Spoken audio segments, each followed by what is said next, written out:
Kumusta po ba ang lahat? Kumusta po ang quarantine natin diyan? By the way, please do type in the name of your organization if you're representing your organization so that we will be able to acknowledge and recognize your organizations later on, right? Nag-thumbs up po si Sir Ruel. Okay na okay po daw yung kanyang quarantine, of course. Uh, this is perhaps part of the new normal, ano? Ginagawa natin. That's why we are having this online forum. We are actually streaming live via the Facebook page of Balsa Mindanao. And we will also be uploading the recording of this session later on sa YouTube channel ng Balsa Mindanao.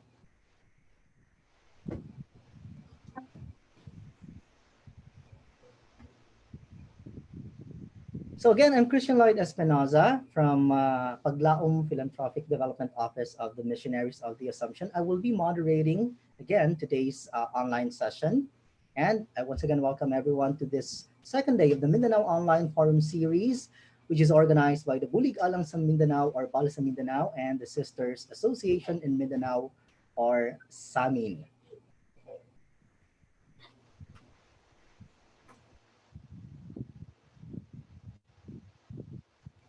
Last May 1, we had our first day, the first of our session, and the topic we discussed was on COVID-19, its impacts and imperatives to the working class, or imperatives of the working class people with Mr. Antonio Tuhan from Ibon International. Kung wala ka nakapollow netong day 1, you weren't with us netong day 1, no?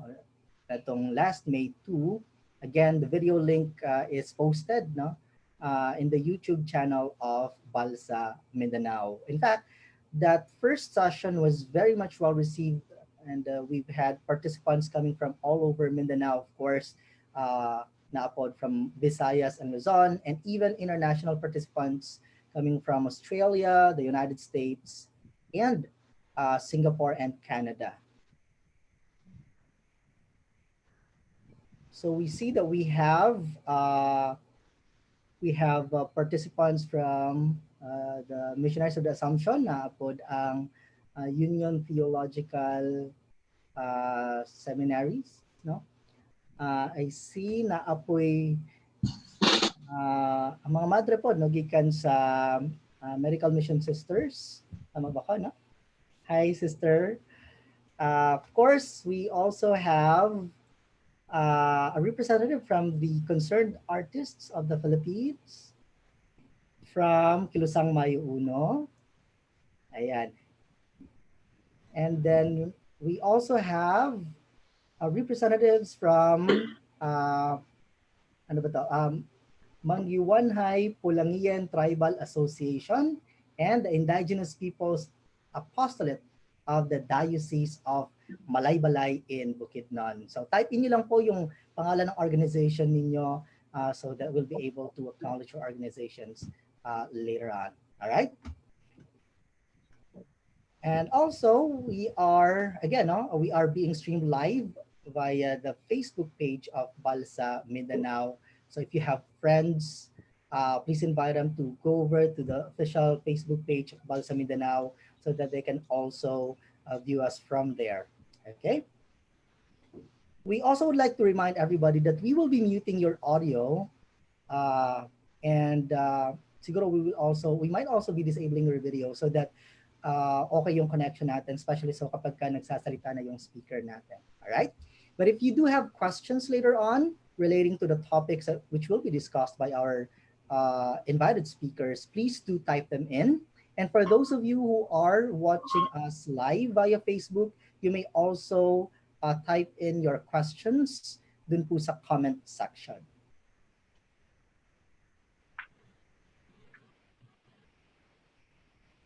We're also saying hello from the People's Coalition on Food Sovereignty. Thank you very much. So today we are actually going to talk about two major topics. So we have invited two very, very reputable resource persons who will talk about the topics assigned to them. So let's now formally start to provide us a short rationale and backgrounder of this forum, which we are having today, please help me welcome former Undersecretary of the Department of Social Welfare and Development. She's also a board member of Balsa Mindanao, and if I may add, she is also part of the advisory board of Aglaang Philanthropic Development Office.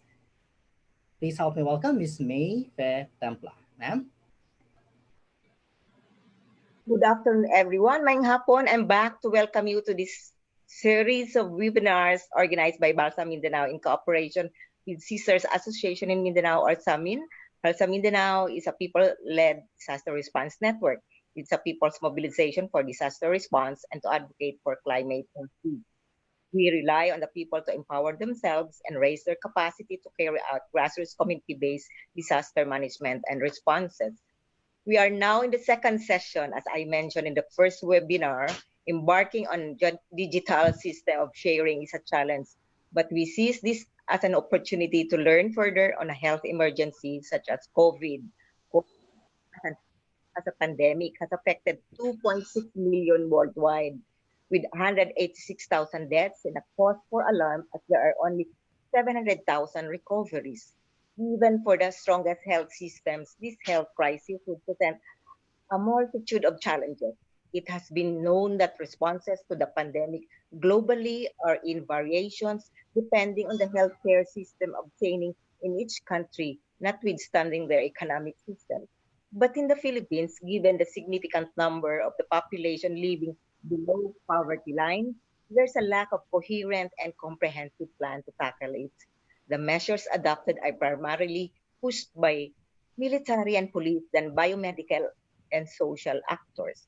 Controversial and heated issues surround the implementation of the social amelioration, what with the delay, beneficiaries' questionable criteria, and unfulfilled targets. As a social worker, I would like to introduce the losses we have been facing in the midst of the COVID-19 global pandemic. We have lost our routines and many freedoms. Many people have lost their jobs, 19 million in the Philippines. We are in a quarantine and isolated, and some people have lost their lives while others have lost the chance to be with people who are dying or grieving. We have lost our connections in many ways. Before COVID 19, we have already lost our natural and mineral resources to the TNCs and MNCs. We have seen environmental damages due to corporate greed effectively contributing to climate change. Neoliberal policies dominate the world's economy that influence and affected health system that is becoming privatized and individualized. Today's second session of our learning series will provide us the opportunity to look into the pandemic, specific epidemic situations of the country, a bit of scanning the environment and ecological concerns as impacted by COVID. Luckily, this session includes how global social solidarity is gaining ground through a glimpse of Cuban international medical missions. By now, it is important to discuss the prospects of the new normal, taking into account pro-people, medical, scientific, and socio-economic considerations.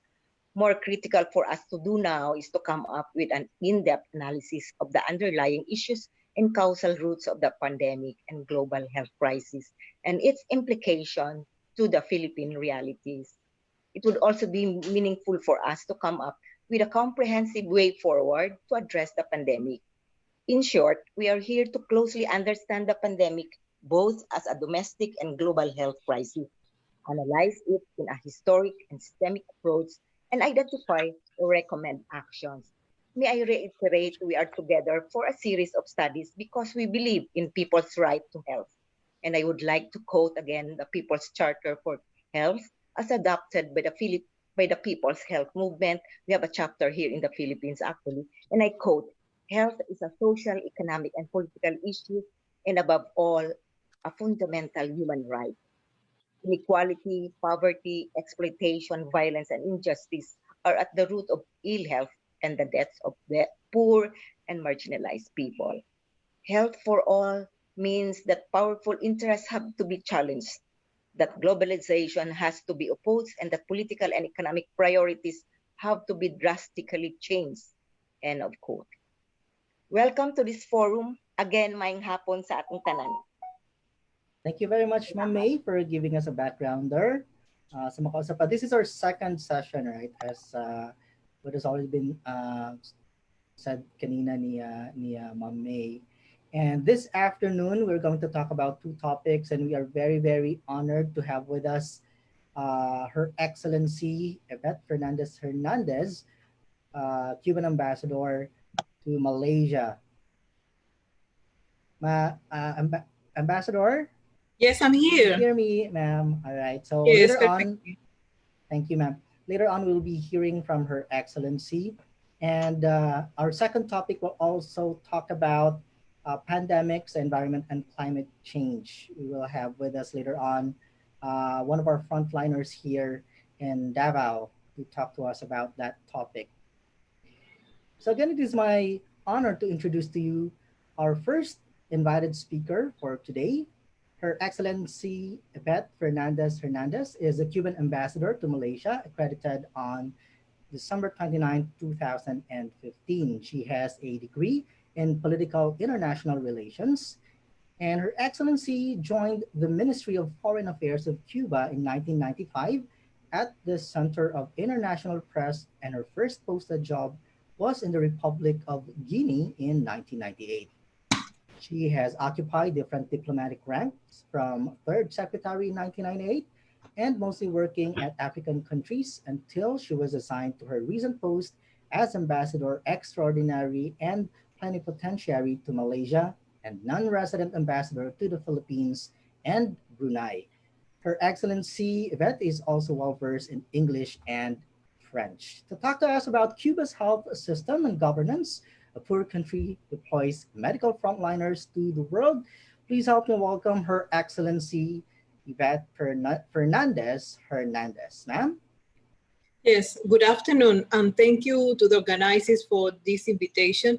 I also would like to thank the Solidarity Association Amistad for the coordinations they have made for allowing me to participate in this forum.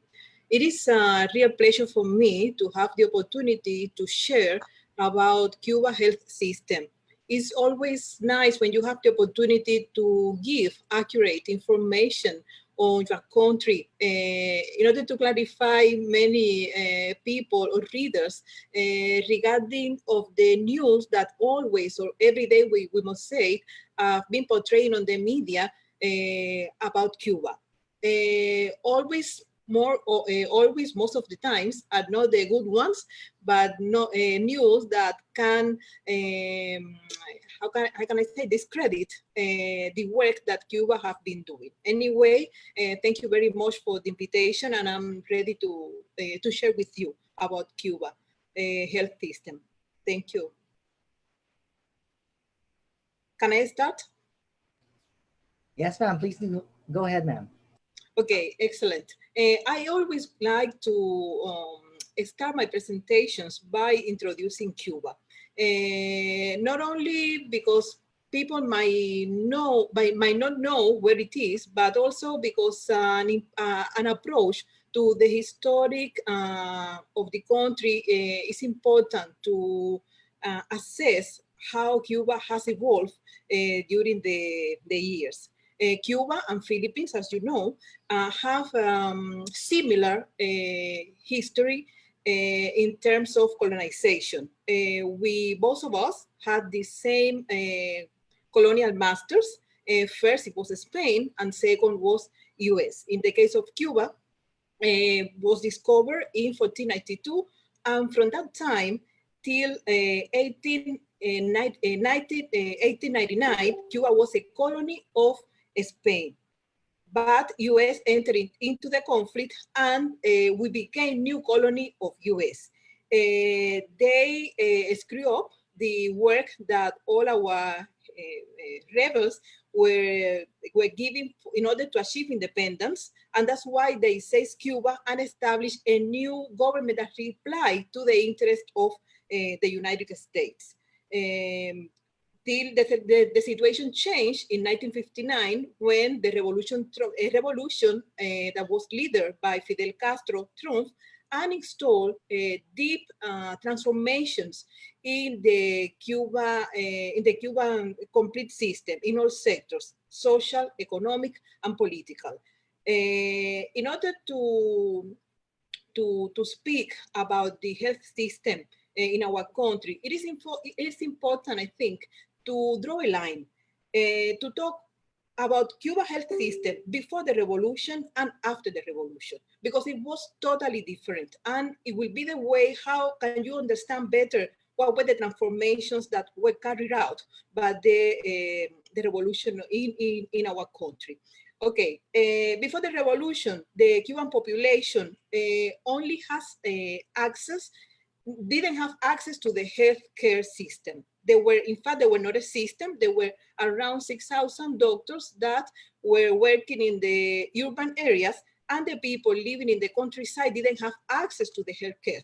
People were dying even only from parasites. That is something that can be cured, but because the doctors cannot reach the place where they die.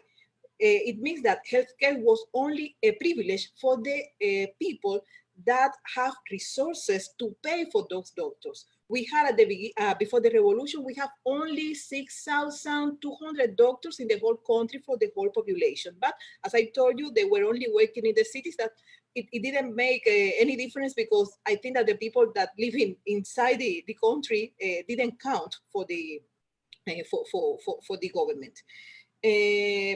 Cuba, before the revolution, was submitted to a dictatorship. The last on power that was defeated was Fulgencio Batista. In that period was very controversial, because people started to see how difficult the situation became for the poor ones. And it was the period when all the, how can I say, all the movements against that dictatorship increased, because we start fighting for our independence since 1868, but in all the years, we tried our best, our very best, to defeat all the links that we had with our colonies and new colonies. Well, in that dictatorship, Cuba was really unequal. People, there were not access to the health, there were no access to education. There were a lot of discrimination, not only by race, but also by sex. And people didn't have any opportunity. Only privilege were for the people that have money. That's why in one of those actions, in order to achieve the independence or to work towards the revolution, it took place in 1953, and it was the attack to Moncada garrison, led by Fidel Castro and a group of young people in Santiago de Cuba. At that moment, Fidel was imprisoned, and as a lawyer, he took his defense, he made his self-defense, and history recalled that as the plea, the history will absolve me.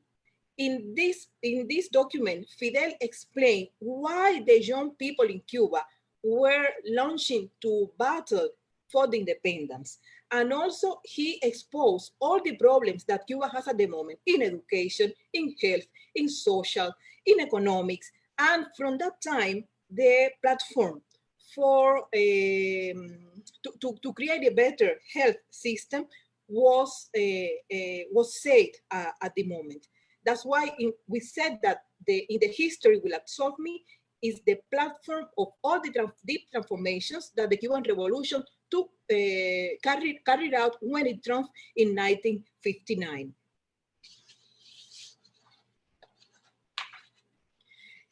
The health system, that is the one that we are going to talk today, as I told you, it was very poor. It was not even a system. There were only a few doctors to take care of the people living in the cities. People in the countryside and the rural areas died.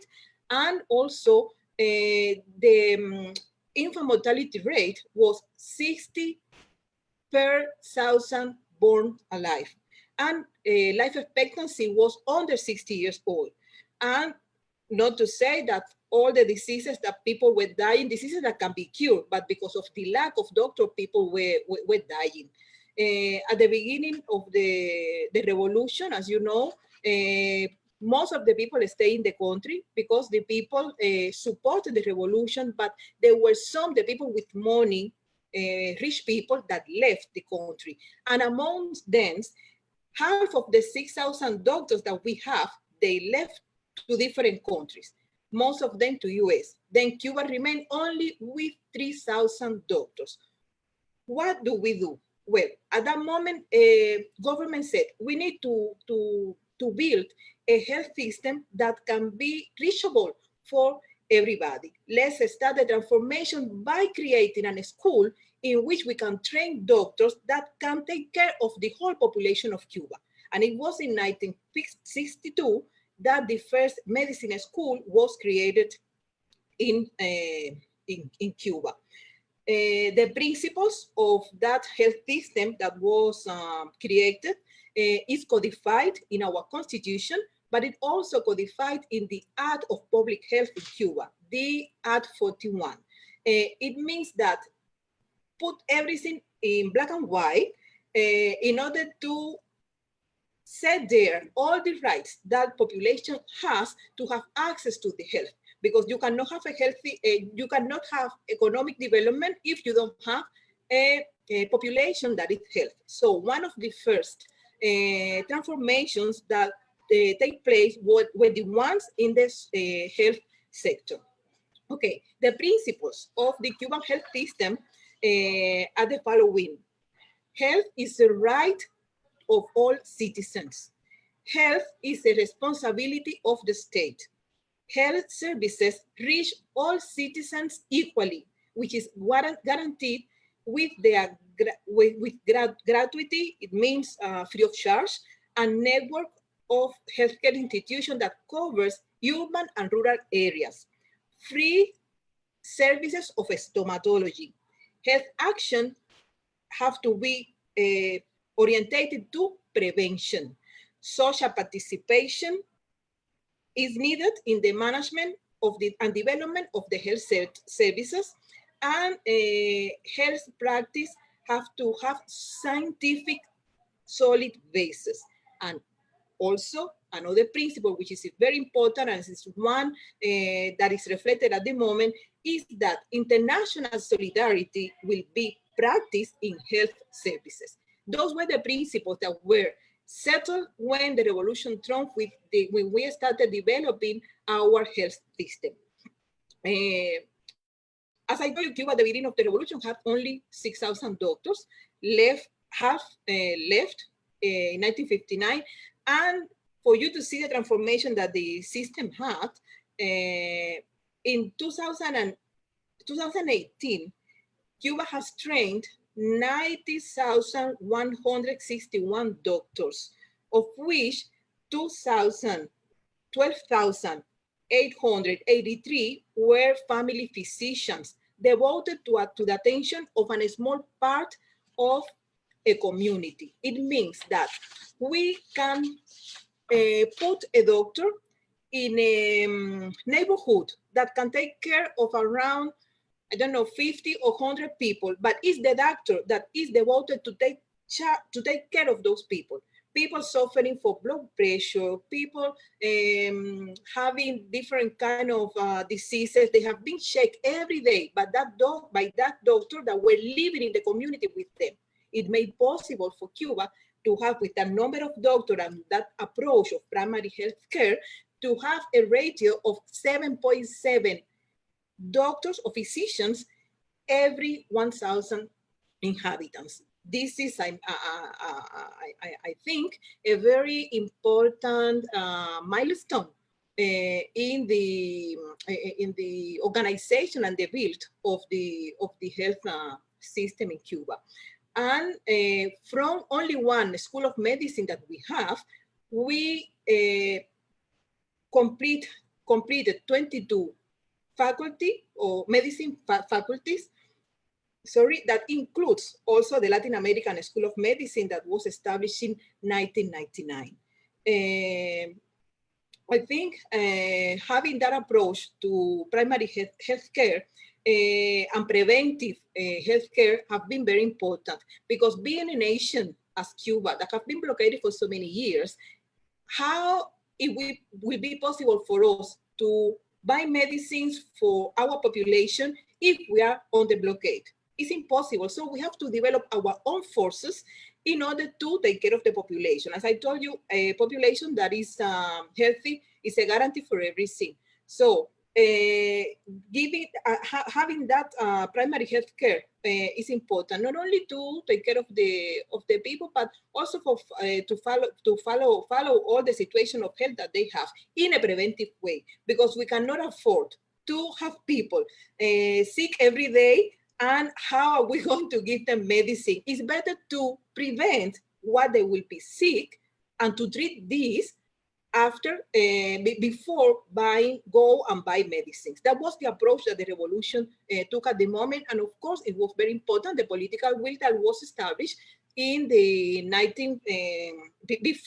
before the triumph of the revolution, that make accessible all the sectors for the whole population of Cuba, because it's a right of everybody to have health and to have education. Cuban government spends every year half of its budget in health and education.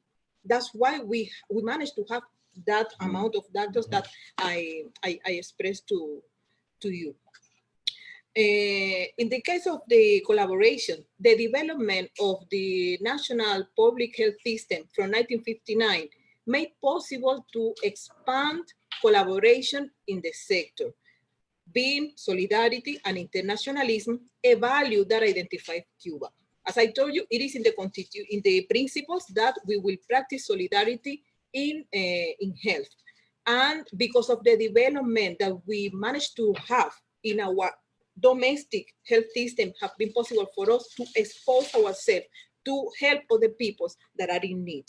This is one of the more important principles and achievements of the Cuban health system.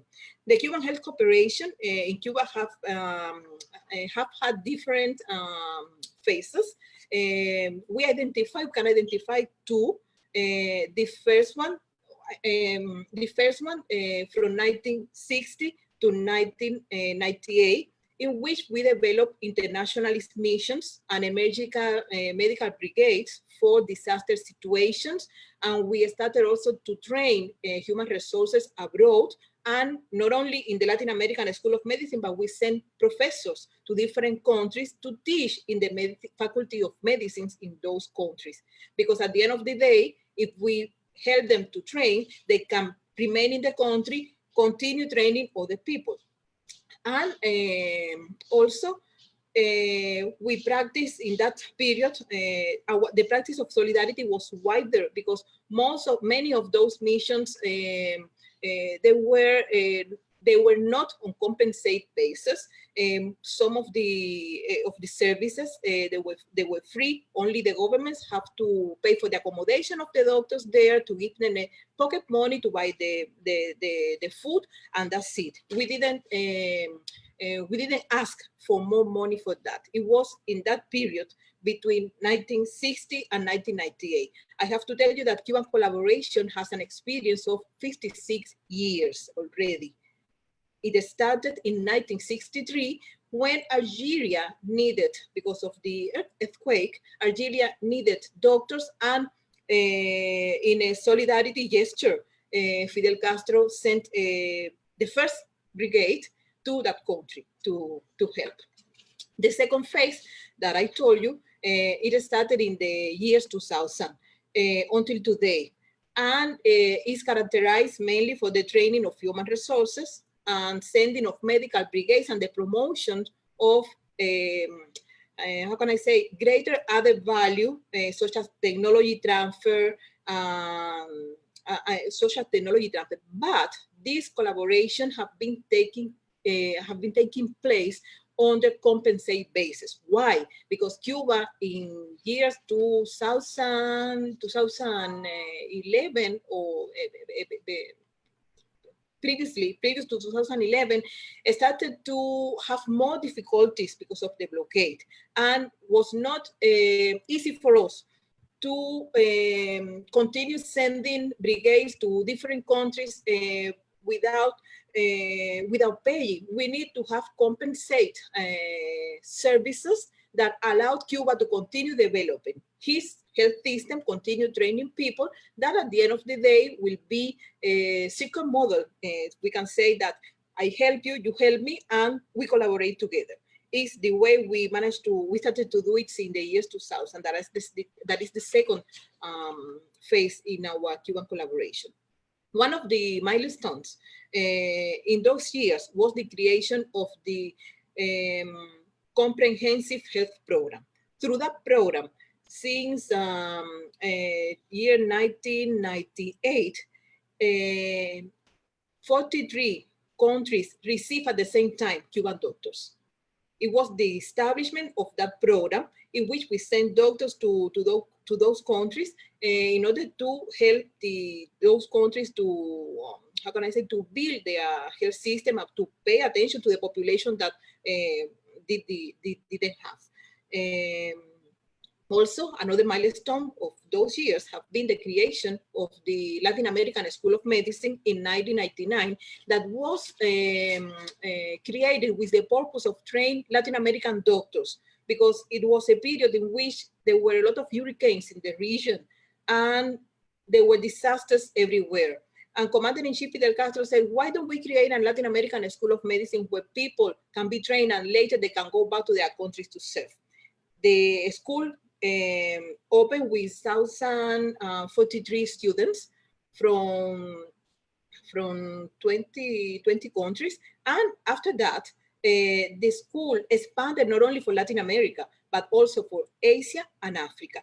I want to mention that in the case of Asia, we are grateful that in the case of the Philippines have been doctors that have been training in Cuba. And at the moment, we have 3 students that are there. There is one from Mindanao that is studying medicine there and with very good resources, very good results, sorry. Also in year 2000, the brigade contingent Henry Reef was created. It is a special group of doctors specialized in facing disasters and big epidemics. Since the merging of that contingent, they have been serving in Pakistan, Algeria, Paraguay, Indonesia, Sri Lanka, Guinea, Sierra Leone, Liberia, and Sierra Leone and Liberia because of the Ebola virus, and in Mozambique lately because of the hurricane. It's very significant that the name of that brigade, it was named after an American soldier that gave its solidarity to Cuban independence war. He was fighting there, he died there because of the solidarity. I think it was one of the few Americans that fought, and we wanted to honor him by put his name as a solidarity gesture because he gave us solidarity, so we are giving solidarity with those brigades to different countries. At the moment, as you know, COVID virus, COVID-19 is affecting, I think, all of the countries of the world. Cuba started Cuba recorded its first case end of March, but because of the prevention system that I told you that we have, since the very first moment that the first cases appeared in the world, Cuba started to take measures. Not only measures, but it have to be comprehensive. Ministry of Health with our national civil defense. They work together in order to avoid the spreading of the disease in Cuba and to control it. Cuba, regarding COVID, carried out intersectoral work strategy, as I told you, led by the Ministry of Health, and in order to minimize the risk of having the COVID in the country, and also in order to minimize the impact that the disease will have in our economy. Not because people we are going to lose their jobs, it's not going to happen, but if more people are going out, is more probability that people get infected. And with more people get infected, how we can deal with the massive amount of people. And also because Cuba, as you know, or you may know, I'm not sure, Cuba depends on tourism. Is its main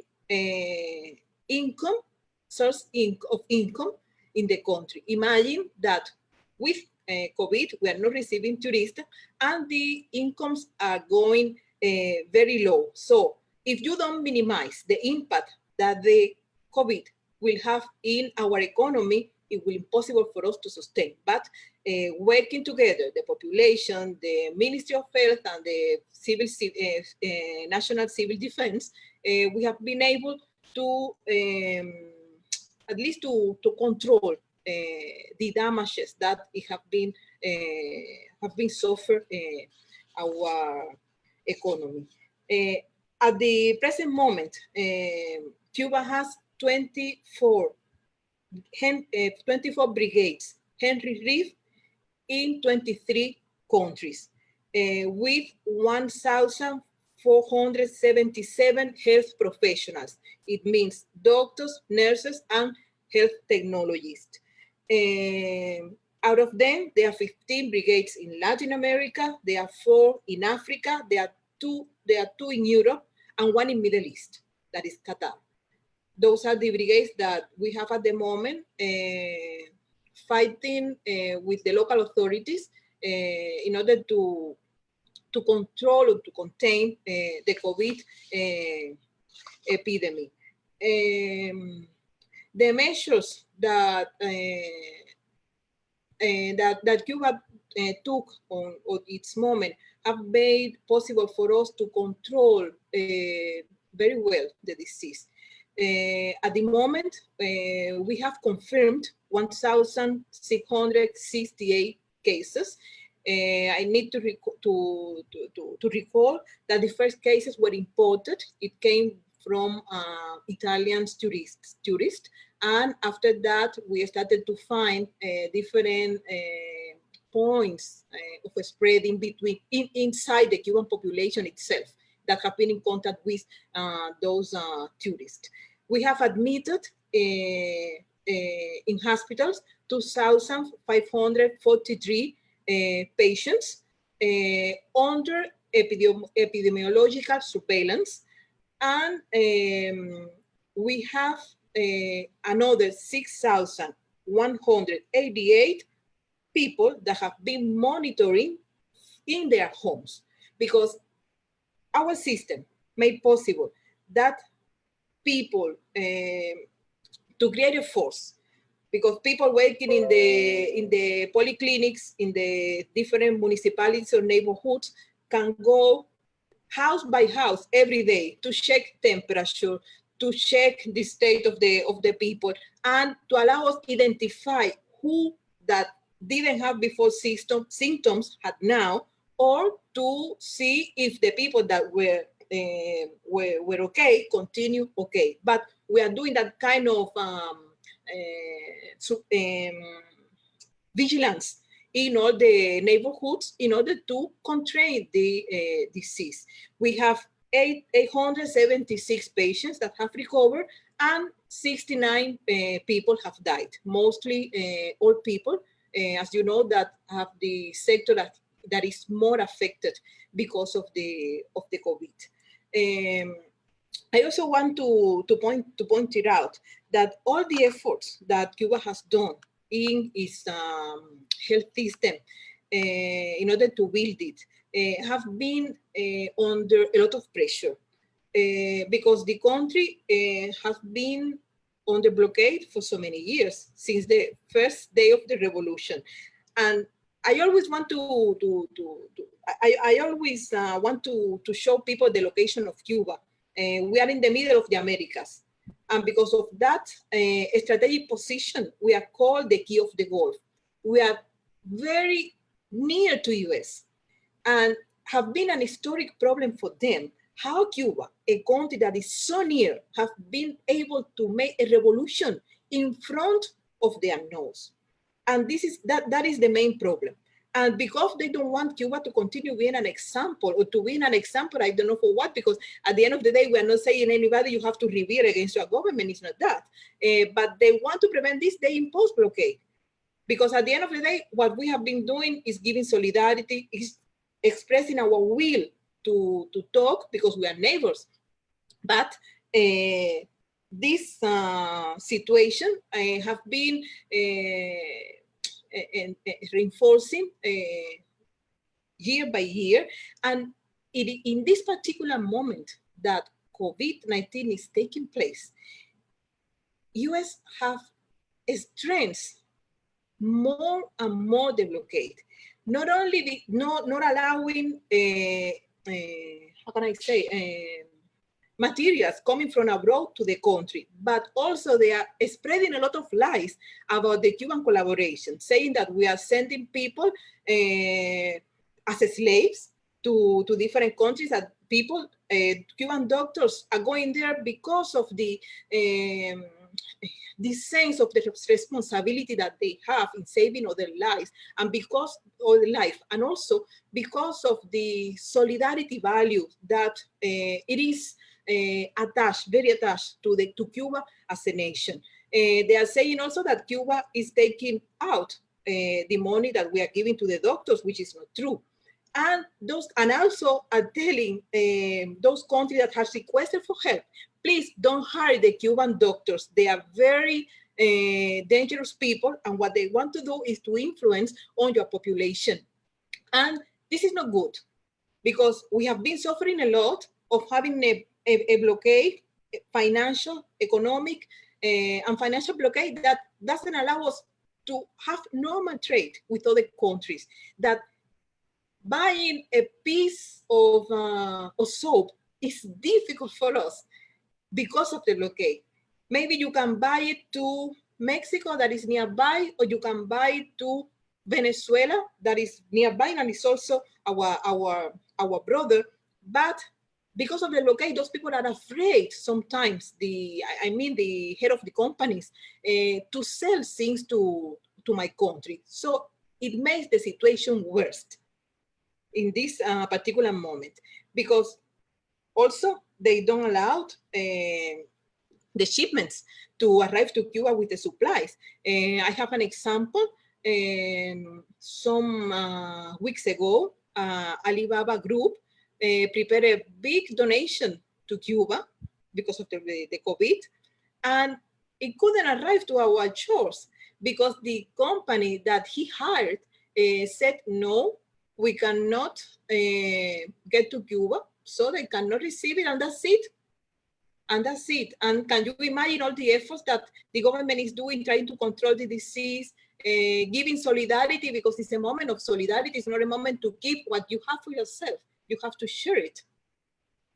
And we are going through all of this. But Cuba said that we cannot, we can just not simple sitting and say, no, we can do anything. We continue working in our country. We think that we are going to overcome all the difficulties that we have having. Of course, we will continue giving solidarity because we also receive solidarity. When we give, you receive, and to all the countries that need it. As our president said yesterday in the virtual NOAL summit, if solidarity had expand or had globalized, had markets globalized, the situation of COVID today will be different. Thank you. Thank you very much, Her Excellency Ibete Fernández Hernández, the Cuban ambassador to Malaysia, who's also overseeing the Philippines and Brunei. We have been receiving a lot of comments, a lot of messages from our participants. They would like to congratulate Cuba, of course, in appreciation of Cuba's international solidarity. We know that the island nation has really been very impressive in your advancement in terms of healthcare. In fact, the United Nations, through the World Health Organization, has acknowledged and recognized the advancement of Cuba. Is it okay, ma'am, if we entertain around two or three questions, perhaps? Although we know that you have so many things to do still there. Yes, no problem, no problem. I can take two, three questions, no problem. All Thank you. right. Okay, but first, let me just read some greetings from our participants. The Union Theological Seminary in the Philippines said that actually the former Cuban ambassador George Ray Jimenez visited their seminary through the International League of People's Struggles, and he actually gifted them with a DVD about Cuba, including motorcycle diaries, and they are inviting you to come visit their seminary soon. So hopefully you can come and visit to the Philippines. Here's a question, ma'am. As a diplomat, although this has already been discussed in your input earlier, as a diplomat, what do you think should be the concrete expression of international solidarity to globally address this pandemic? What or who are the obstacles to this international solidarity? Well, I think that one of the obstacles and the more important are the sanctions. Not all countries are on the sanctions, but for the one that they are, everything will become difficult. It's difficult for Iran to receive supplies, for example. It's difficult for Venezuela to receive supplies, but it's also difficult at the same time because if Venezuela will be so developed and another country would like to work with him, there will be someone that is saying, no, you cannot do it, no, you must not do it, because if you do it, I'm going to punish you. And those things create problems. But also, I think that we need will. We need political will, because it's not only that we are looking at the advancements that countries of the North has, because maybe people I, I, I don't know how to put it, but people are aware that countries that are not from the North are equally capable to develop their own resources in medicine, in this and that. Why not come together and speak and to see what do you have that I can have, and how can we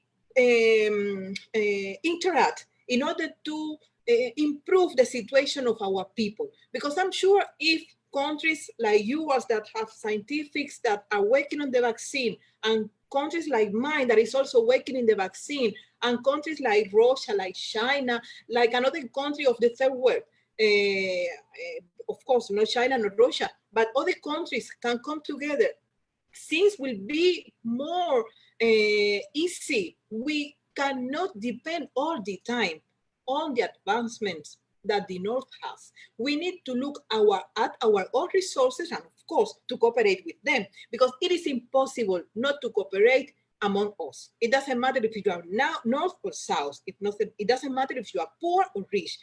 The more important thing is to talk and to see how we can help each other. Right. And talking about international cooperation in developing a vaccine or a cure for this disease right now that's been confronting the world, ma'am, with your competent health system there in Cuba, what are the prospects of you developing a vaccine for COVID-19 sooner or later? Well, we started since the first moment of the first cases of COVID appears. We started to see how we can develop a vaccine. As you know, it takes lot of time. We are working on it, but it will be a lot of months in front of us before we can have the vaccine. Maybe another country will have it. Why not? Of course, it will be more welcome. But we are working on it, because we don't know at the end of the day when those countries have the vaccine, can we buy it? they will they be allowed to sell it to Cuba? So we have to have our own. So we are working on it. We are working also in immunodepressors against, in order to increase the antibodies of the body to face, to better face the defeat and the disease. I'm sorry. And also, as you know, we have the interferon alpha 2B. That it was the first one appears in our country in 1986 after Commander-in-Chief Fidel Castro said, we need to create our own interferon, we cannot continue buying abroad. And a group of scientific with the advice of Finnish scientifics and US scientific, we managed to develop our own interferon. And now it has been used in order to fight COVID. It was used first in China because we have agreement of technology transfer with China, and it is produced in one of their plants. And because of the quality of that interferon, is started to be used among the population in order to increase, as I told you, the antibodies. It doesn't mean that the interferon will cure, but at the end of the day, it's something that will help help the immune system to be more strong. Yes, and you also mentioned that you were already able to deploy some 1,477 medical professionals in 23 or 24 medical brigades, right?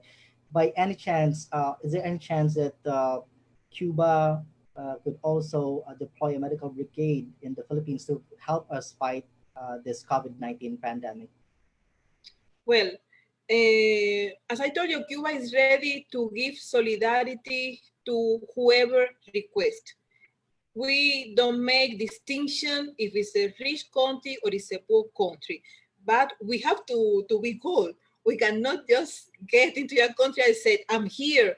We need official request. If they need our help, we're going to analyze and to say yes or to say no. It depends on what they are asking or requesting for. But what I want you to tell you is that we are ready. In any case, a request that will be made, we are ready to analyze. Our brigades are working in those countries. As I told you, there are 24 brigades, and they're working in two ways. In one, they are joining local authorities in order to trace a strategy to fight COVID as advisors. But on the other hand, our doctors are together with the local doctors treating the population, going to the places, screening the population, giving the medicines. It means working in the front line with the locals. Yes, it is the two ways, and we are ready if there is any request to analyze and to assess, to see, to say okay or not okay. Right. We're still receiving so many questions here coming from our participants. Just a curious question, though, Your Excellency. This may not necessarily be related to the health programs of Cuba, but in terms of your educational system, for example, given this pandemic that we're having right now, that we are confronted with, how is your education system there? Will you, for example, be opening up your classes anytime soon? How are you dealing with it? We are having an online conference for the students, and we are taking measures in order to see how can we finalize this academic year, because we don't think that students can go back to the classrooms because still the situation is not clear. We don't have a lot of cases, but still there are people that are asymptomatic that have the virus, and you cannot send students to take that risk. It is better that they receive the classes in their houses, and if there are exams or something, authorities will deal with it to postpone it or to do it in another way. I don't know, the new normal that you were saying. things for the moment have to change, because as much people as you expose, more possibilities that they contract the virus. And how, with exhausted resources, you can face the situation. Prevention is the first line. If you don't prevent, anything can go out of control.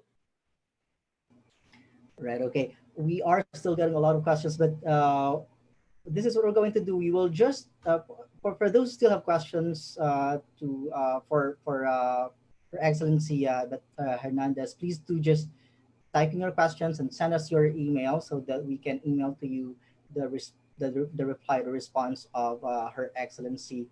Ma'am, would you? There's a curious question here from Estrella. Would you? From Estrella Catarata, would you be accepting immigrants? Perhaps she wants to leave the Philippines for good to Cuba. Sorry? Are you accepting immigrants? In this particular situation, we cannot. Perhaps after the pandemic. Our borders are closed, and we don't even know when we can start opening again. Right. Okay. So I think we will just be emailing to you as well some of the questions coming from our participants, because we know that you still have a lot of things to do there. We have to let you go. But before that, ma'am, could you do you have any final words for our participants today?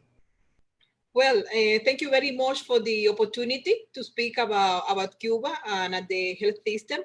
It is always a pleasure and an honor. Please keep safe.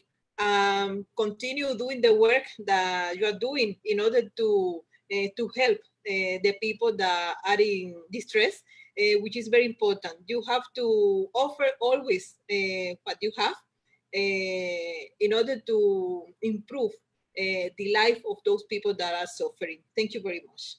Thank you very much as well, Your Excellency. Cuba, the Cuban model has always been an inspiration to a lot of people globally. You have been paving way for medical advancements, and you have been showing us the way towards international solidarity. Again, ladies and gentlemen, that we have just heard from the Ambassador Extraordinary and Plenipotentiary to Malaysia and non-resident ambassador to the Philippines and Brunei, Her Excellency Ibete Fernández Hernández of Cuba. Thank you very much, ma'am.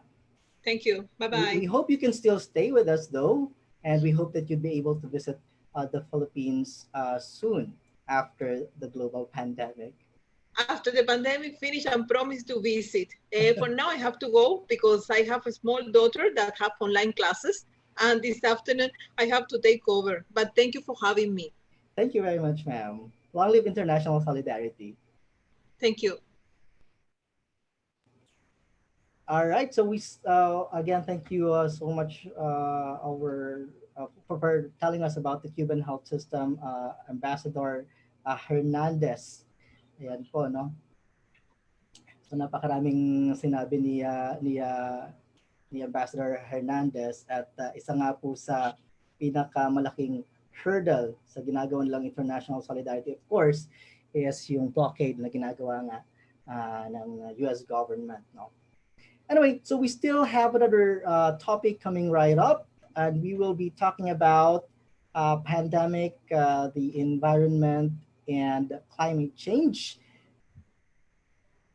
Our next speaker is a frontliner and anesthesiologist at Brokenshire Hospital. She's also an environmentalist, spokesperson of Panalipdan Mindanao, which is a Mindanao-wide network of environmental advocates. She is also a member of the Community-Based Health Services Association, Mindanao. Please help me welcome our next speaker, Dr. Jean Lindo. Dr. Jean? Thank you very much for the kind introduction. Can I request the moderator, administrator to please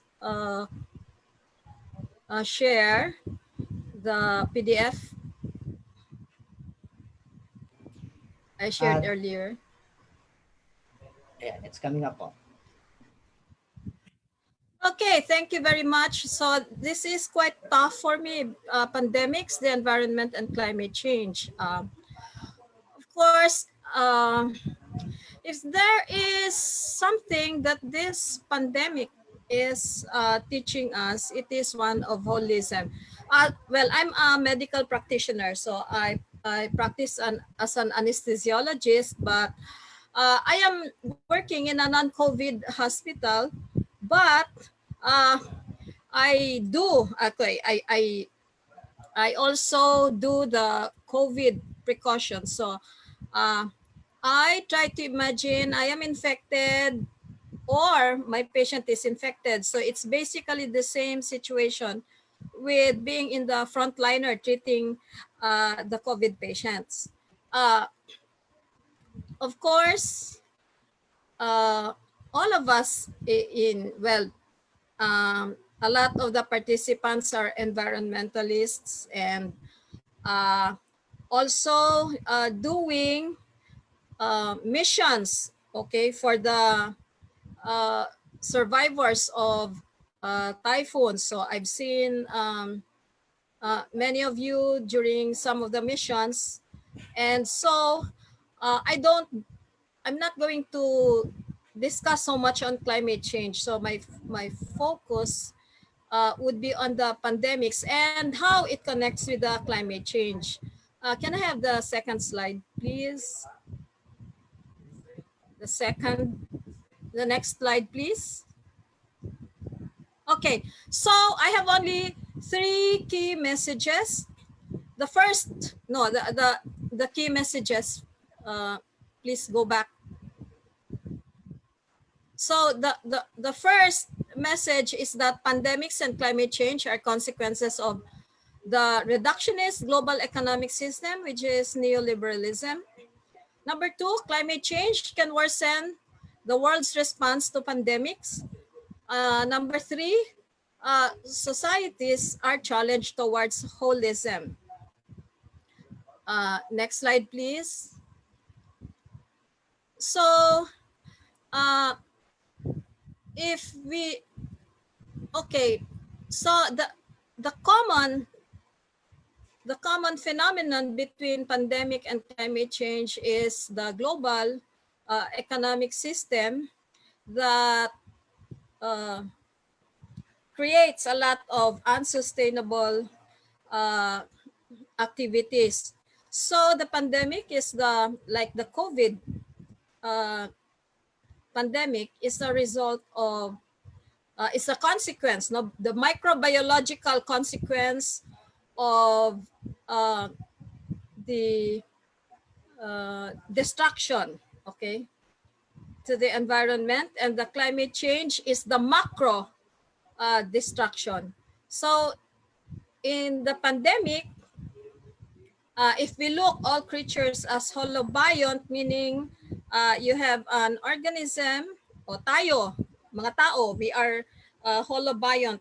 So marami tayong mga microorganisms sa katawan natin. We breathe in microorganisms, siguro mga a million, okay, between 100,000 to a million microorganisms. Pumapasok yan sa ating respiratory system. Sa skin natin, meron tayong mga Staphylococcus aureus, at ano-ano pa mga pangalan ng mga microorganisms dyan. So that makes us holobiont. So sinasabi ng mga environmentalists, we have disrupted the ecological integrity. So okay na sana na nanahimik yung mga coronaviruses doon sa kanilang mga hosts, no, the bats, inside the cave. Pero we have so many activities like the wildlife poaching, mining, logging, land conversion. So lahat ito nakakasira ng biodiversity, and because of that, mas nagkakaroon na tuloy ng access itong sa atin, itong microorganisms sa atin. So meaning nagkakaroon ng zoonotic transmission of illnesses, no? So yung mga, ganun din naman yung mga SARS, MERS-CoV, and this time, this COVID. So yun yung yung nasa explanation ng pandemic. Of course, China and US, they are trading accusations. Hindi naman nila napoprove na meron talagang meron talagang mga genetic, what you call this, mga bioengineering, whatever. So it's much too complex naman, no, para gawin yan. But of course, the scientific part is that yung disruption of the ecological integrity. Sa climate change naman, of course, the activities like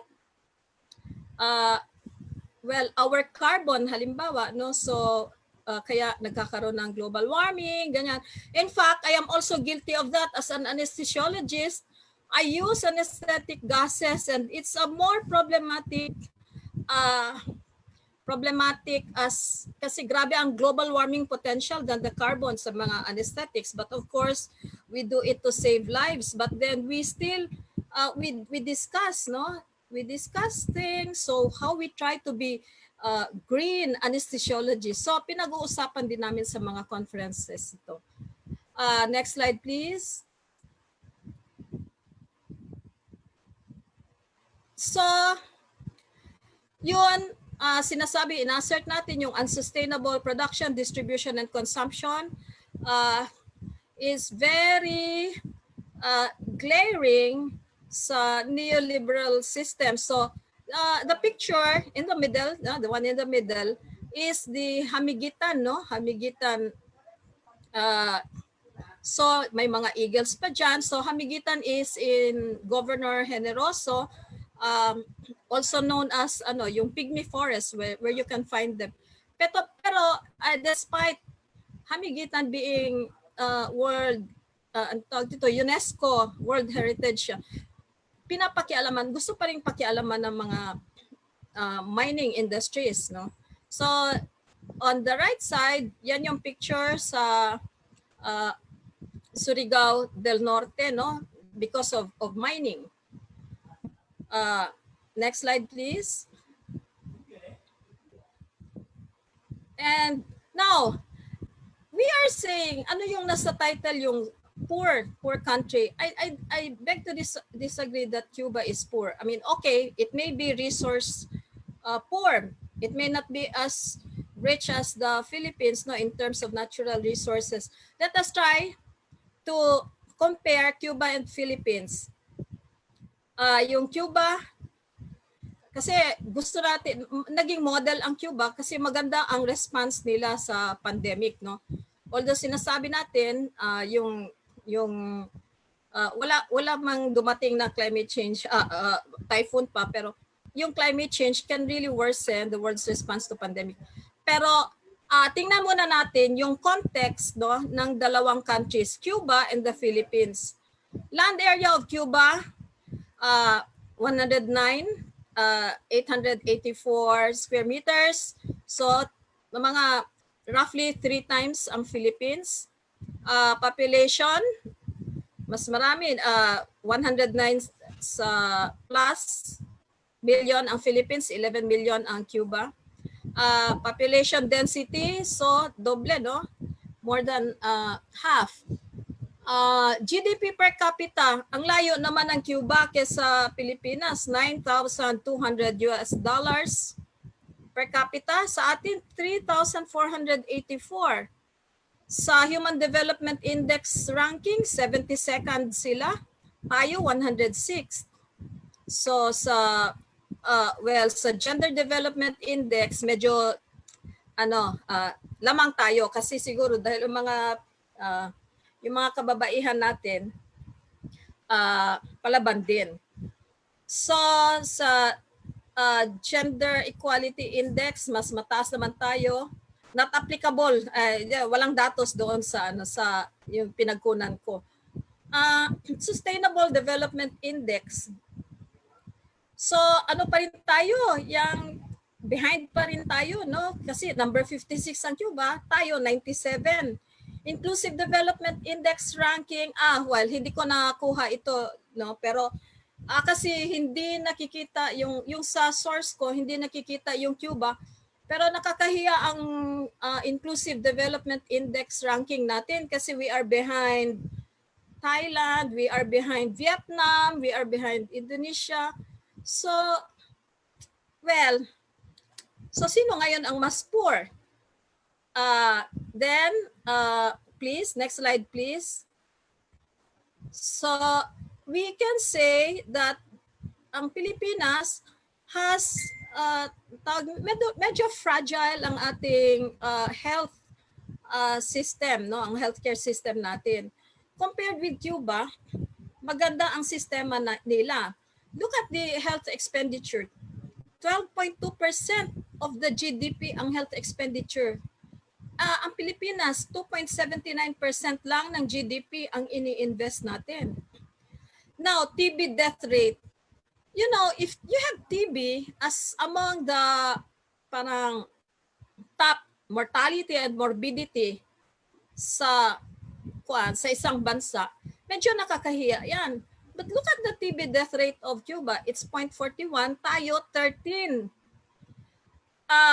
Okay, if a patient undergoes surgery, yung risk of impoverishing expenditure for surgical care, so 34.6% ang risk. Mas mataas ang risk, no, dito sa mga Pilipino. 50.6%. People practicing open defecation, 0.4% sa Cuba. Tayo 3.4%. Okay, ang nag-open defecation pa rin. Physicians per 1,000 people is 6.72 or roughly 7 sa Cuba. Sa Pilipinas, 0.58. Life expectancy at birth, 79.55 years. Sa Pilipinas, 68.41 years. Nako, malapit na pala ako. No? Anyway,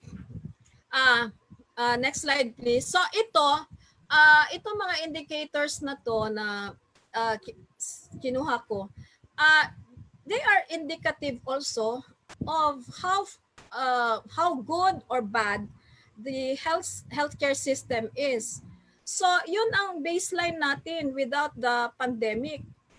But what if ngayon nagkaroon tayo ng pandemic, nagkandaloko-loko tayo? And what if meron na namang climate change? Kasi sinasabi talaga that climate change can undermine the environmental determinants of health. So halimbawa, water. We need water para sa, well, for food, no? Para for nourishment, we need water for hygiene. So very important ang hygiene sa prevention ng COVID. But if you have erratic rainfall patterns, droughts, so how can we manage to survive with this, no? It is a given that 80% of the world's population experience water scarcity.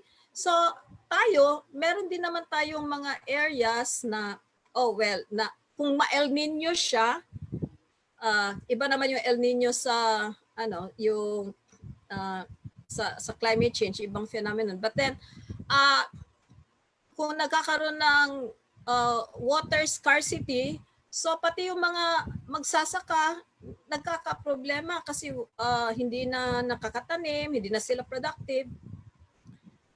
Related also to this is yung air quality. So there is an ongoing study in Singapore. Tinitignan nila kung ang quality of air ba nakaka-affect ba siya sa outcome ng mga COVID patients. Kung mas malinis na air, mas maganda ba ang recovery ng mga COVID patients? So ongoing study siya. Next slide please. Oops. Now, sa Pilipinas, how have we managed, no? Ang investment natin ang health para sa health, no, yung health budget natin is nasa 3.2 billion dollars or equivalent to 164 billion, no. So kaya lang kadamihan mas malaki yung sa PhilHealth, no. Meron din sa hospitals almost the same amount, pero mas kakaunti sa mga prevention programs, no. Kung titingnan natin, sinasabi ng World Health Organization, we should be spending 5% of the gross domestic product in order to maintain a healthy population. So wala pa yan, walang pandemic, walang typhoons, ganyan. So dapat we should be spending siguro mga 48 billion dollars. Kaya lang kung tingnan natin, sinasabi, I agree with President Duterte when he said kulang ang 275 billion for the COVID response, no? I agree with him. Pero kahit na idagdag ang 275 billion doon sa 164 billion, hindi pa rin aabot yan sa 5% of the GDP. And you must take note that Cuba spend, siguro in 2016, nag-spend sila ng mga 12%. No? Most of the countries na maganda ang healthcare system nila, talaga namang they spend more than 10% of the GDP. Sabi nila sa 275 billion, 200 billion will be for the subsidy of 18 million affected families, 75 billion expenditure for other health expenditure and other services. Next slide, please. So, dyan natin nakikita na talagang fragile. So, ano ngayon ang stand? Okay, I have another network, no, na mga sa health naman, sa health sector. So, we want to go beyond flattening the curve, no? Gusto natin i-enhance yung contact tracing, gusto natin protection of health workers, mass hiring of health workers, of course, treatment, hindi mawawala, mental health services, food and livelihood. Kasi dapat i-address nga naman natin yung mga social determinants of health, no? So yung food and livelihood, ang price control dapat binabantayan or minamanage ng ating gobyerno. Assistance to citizens, so kulang pa ang assistance, hindi nila na cover ng maayos, no, ang tawag dito, pagbigay ng mga ayuda. Of course, we are demanding increased budget, free mass testing. Sa mass testing, mga nag-target sila ng 2 million. So ang na-cover yata is mga nasa 900,000. So kulang pa rin, no? Mas marami pa ang nakulong. 90,000 pala, sorry. Mas marami pa ang nakulong kesa yung na mass testing, nakulong, na punish, na fine. So gano'n na, masyadong weaponized yung mga natin, yung ating strategy. And then of course we want testing center for each region. Hindi lahat ng regions na cover ng may capacity for testing. Quarantine facilities, may mga nagagawa pero hindi naman naging functional lahat-lahat kaagad, no? So for a good show. COVID-19 specific hospitals, sinihingi natin yan. Kasi kailangan din natin, while we are managing the COVID cases in our country, we also want to serve also the patients, the non-COVID patients. No, halimbawa, yung may mga cancer or yung mga nagda-dialyze and all that.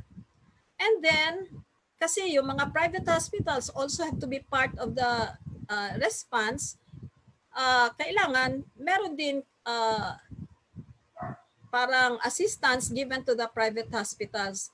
Of course, ventilators, they have to be there kasi eventually meron talagang ibang mga patients that will be needing ventilators. So para mag-survive sila, then it has to be available to all, no? So ito yung mga demands ng CPRH. Actually, I provided the moderator a copy of the document from the Coalition for People's Right to Health, no?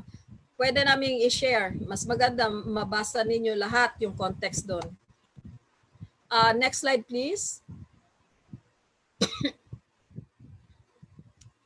So, yun ang sinasabi natin, ina-assert natin na dapat i-address yung social determinants of health, no? So, Cuba is actually in its right direction. So, gusto natin meron systemic economic change that will address equality issues, human rights issues, sustainability issues, at saka inclusivity, no? So, yun, holism pa rin. Kasi like for the doctors, nasanay kami na when we treat infections, kill the microorganisms. Now, we don't have that in our medical armamentarium. So, we have to do other strategies as well, support the immune system, etc. Pero yung vaccines, sabi nila in a year's time, lalabas yung mga vaccines. But you know what? From experience, ang shortest time talaga na nagawa yung vaccine, na na-ensure safe siya, is 4 years, no? That is for the polio vaccine. So very optimistic ang sabihin na 1 year, in a year's time, meron ng vaccine. I am not saying it's not possible. It is possible, but then from experience talaga na magkaroon ka pa ng various phases of trial, 4 years ang pinaka-short. Okay, so this is my last slide now for this lecture. Thank you very much. I will entertain questions. Or kung may mga dagdag kayo, better. No? So, sinasabi natin, meron pa pala ako isa. The COVID-19 pandemic may lead us to deeper understanding of ties that bind us on a global scale. And well-resourced healthcare systems are essential to protect us from health security threats, including climate change. The support to resuscitate the economy after pandemic should promote health equity and environmental protection. Thank you. Thank you very much. That was Dr. Jean Lindo from Brokenshire Hospital and the Community-Based Health Services Association. O gikan pod sa Panalipdan, Mindanao. It was a very, very comprehensive discussion, no, sa ang nahimong kahimtang pod sa Pilipinas in facing this COVID-19 pandemic, as well as ang kalambigitan ini sa ato ang kinayahan o sa kining issue sa kining climate change. Doc, na pangutana, Doc, specific discussion as to kahimtang karon sa mga hospitals.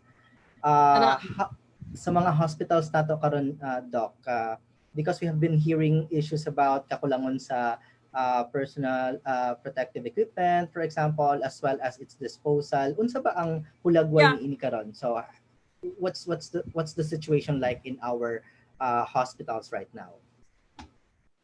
Yeah, sa mga PPEs, dili tanan hospitals well provided with PPE, no.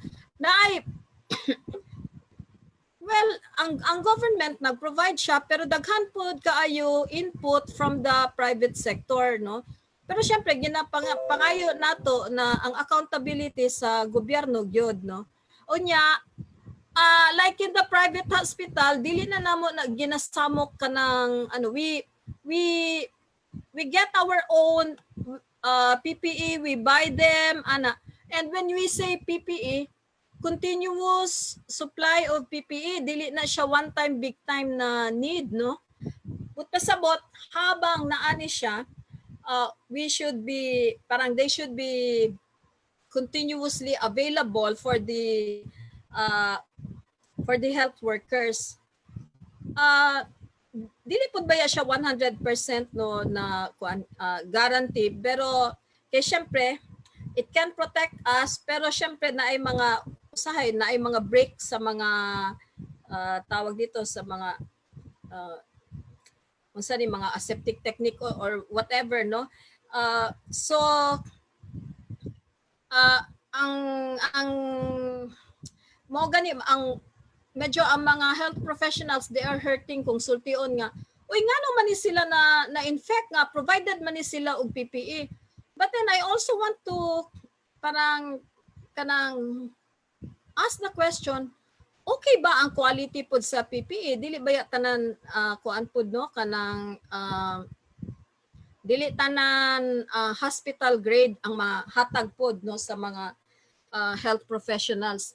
Ako nagadoble-doble ko og masks, tapos dili lang kuan kanang dili lang ingon nga sa suot nakakuan ko nakasuit ko kung mag atubang kog pasyente, and I also use plastic shield while observing the patient. I cannot leave my patient.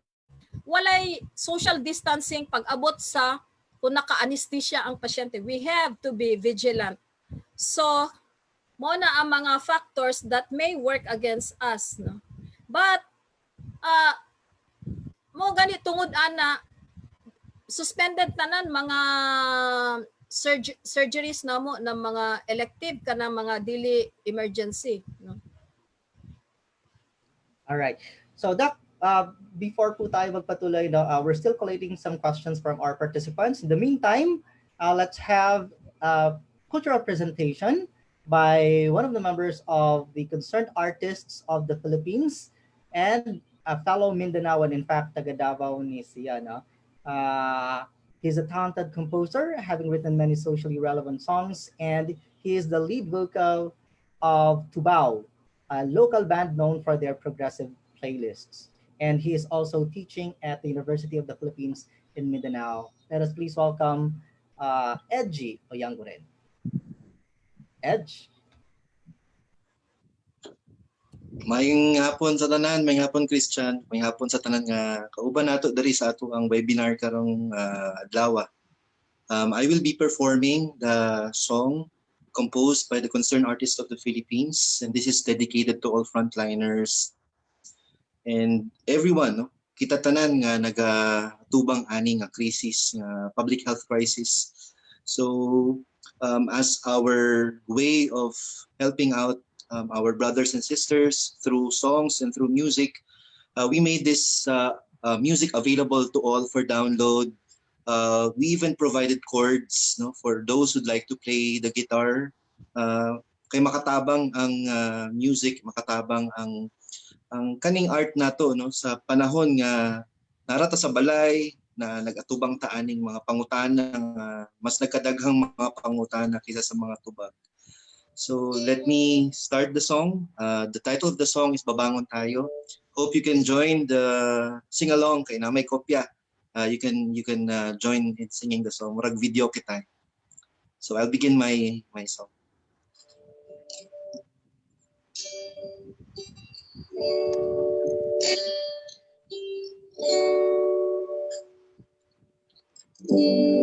Tayo'y nag-iisa, nangangamba, nababahala. Bakit kay lawak ng agwat?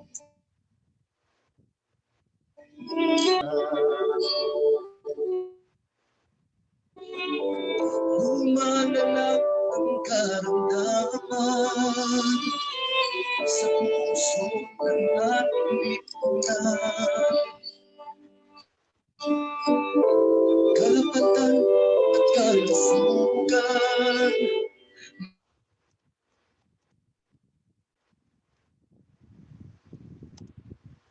bakit kasabihan? Hindi ka't magtiwala. Nandito tayo kasama, hindi ka mag-isa. Magkaman ang lagay ngayon, sama-sama tayong babangon.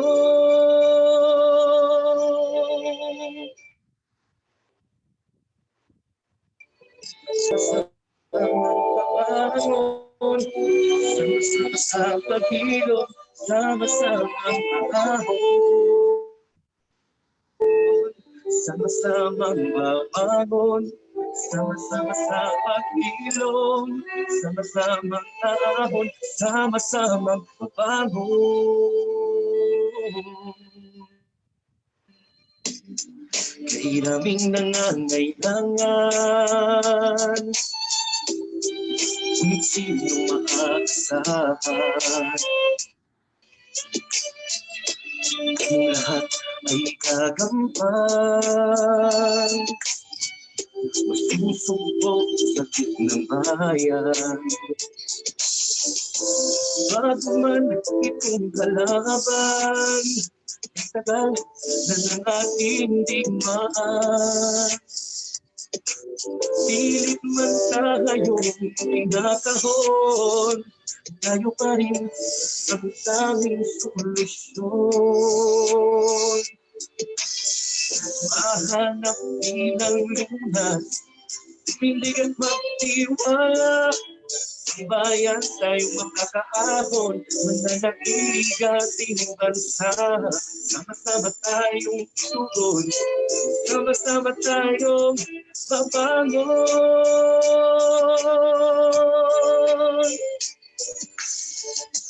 Sama-samang tugon, sama-samang babangon. Sama-sama sa paghilom, sama-samang ahon. Sama-samang babangon, sama-sama sa paghilom, sama-samang ahon, sama-samang babangon. Sulong tayo, may pagkat sa puso, mababawi natin ang ating mga ngiti. Naman maikagahon ang malasakit sa tao, di mapipigilan paghilom ng mundo. Sama-samang tugon, sama-samang babangon, sama-sama sa paghilom, sama-samang ahon. Sama-samang babangon, sama-sama sa paghilom, sama-samang ahon, sama-samang babangon.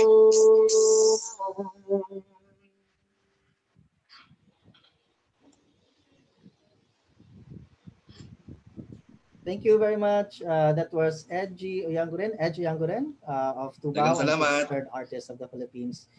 Thank you very much, Sir Edge. All right. Now, moving along, this is now the time for our open forum. Unfortunately, syempre wala na po kasi si Ambassador Hernandez, but we will still be reading some of your questions for her. What we will just do is that leave us your email and then we will get back to you on this po kapag ka nag-reply na po si Ambassador Hernandez. Of course, if you have questions still addressed to Dr. Jean, please do type them in. Basahin ko lang muna yung ilan sa mga questions na kinapos na kasi tayo ng time kanina na hindi na na-entertain ni Ambassador Hernandez. No? May isang tanong dito, is Cuba open to deploying organic practitioners as part of its teams along with medical frontliners with an empowered civil citizenry? What is the role of the Cuban military in the present pandemic? That was for Ambassador Hernandez po. Email lang po natin sa kanya yan. Ano? And then, of course, yung tanong nga po kanina, tumatanggap po ba sila ng mga immigrants? Sabi nga po ni Ambassador, hindi pwede ngayon, no? May COVID pa. But anyway, here are some questions for Doc Jean. Doc Jean?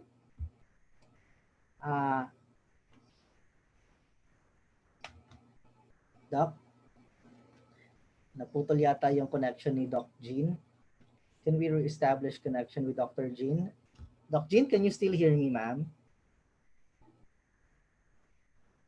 naputol yata, nawala yata si Doc Jean Anyways, marami-rami po mga katanungan dito. Unahin po siguro natin itong kay Christine. No? Tinatanong niya, why is it daw na real-time polymerase chain reaction ang pinupush instead of the rapid antibody test? And why is it being highly politicized right now? Hopefully, re-establish natin ang connection with Doc Jean, ano? But of course, while we are still re-establishing connection with Doc Jean, we would like to recognize the presence of former Gabriela Rep representative, si Ms. Lisa Masa. She is with us right now. Siyempre, ang iba-iba pang mga organizations who are here with us, joining us this afternoon in this Mindanao Online Forum on COVID-19. Siyempre, nandiyan ang Missionaries of the Assumption, ang Medical Mission Sisters, nandiyan din ang siyempre, ang Balsa Mindanao at ang Samin Sisters who are organizing this online forum. We also have participants from AGHAM,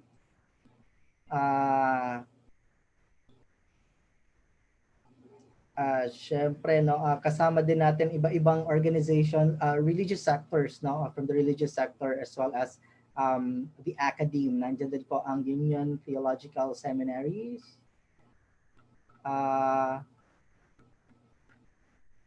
Ayan.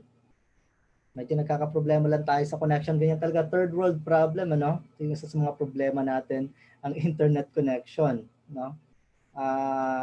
Sabi pa nga nila, ang bilis maningil, ang bagal-bagal naman ng connection. Patuloy lang po tayo sa pagpapadala ng inyong mga katanungan. For-forward po natin yan maya-maya when we re-establish connection with Dr. Jean Lindo. Another question po, sabi daw sa isang research from Australia or sa Australia, and this research that was reported in the New York Post, na pwede daw mahawa ng COVID-19 sa pamamagitan ng utot or fart, no? Totoo po ba daw ito, no? And then also kasi diniscuss din ni Doc Jean yung open defecation, no, as a major concern, no? So based on these researches daw, ano ba, kailangan ba nating pangambahan ang isyong ito, no? Pwede ba daw talaga tayong mahawa sa pamamagitan nito, no? Yung tech team natin from Balsa Mindanao, are we able to re-establish connection now with Doc Jean?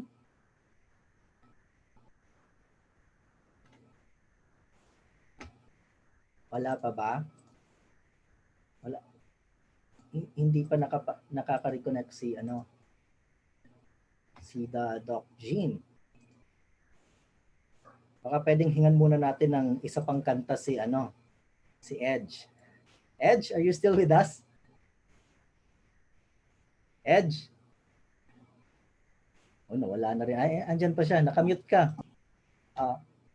Hingi ulit kami ng isang kanta. Establish muna natin connection with Doc Jean. Okay lang, mag-concert ka muna. Well, wait. I can't unmute my... Okay na. Okay ba? Sige, I'd like to i-promote na mo ang among page. We currently we have lockdown sessions that runs from event or season 1. We have 11 episodes na pwede ninyong i-share. We are inviting musicians and artists, mga poets, no, even from Mindanao, no, na mag-submit ng mga entries.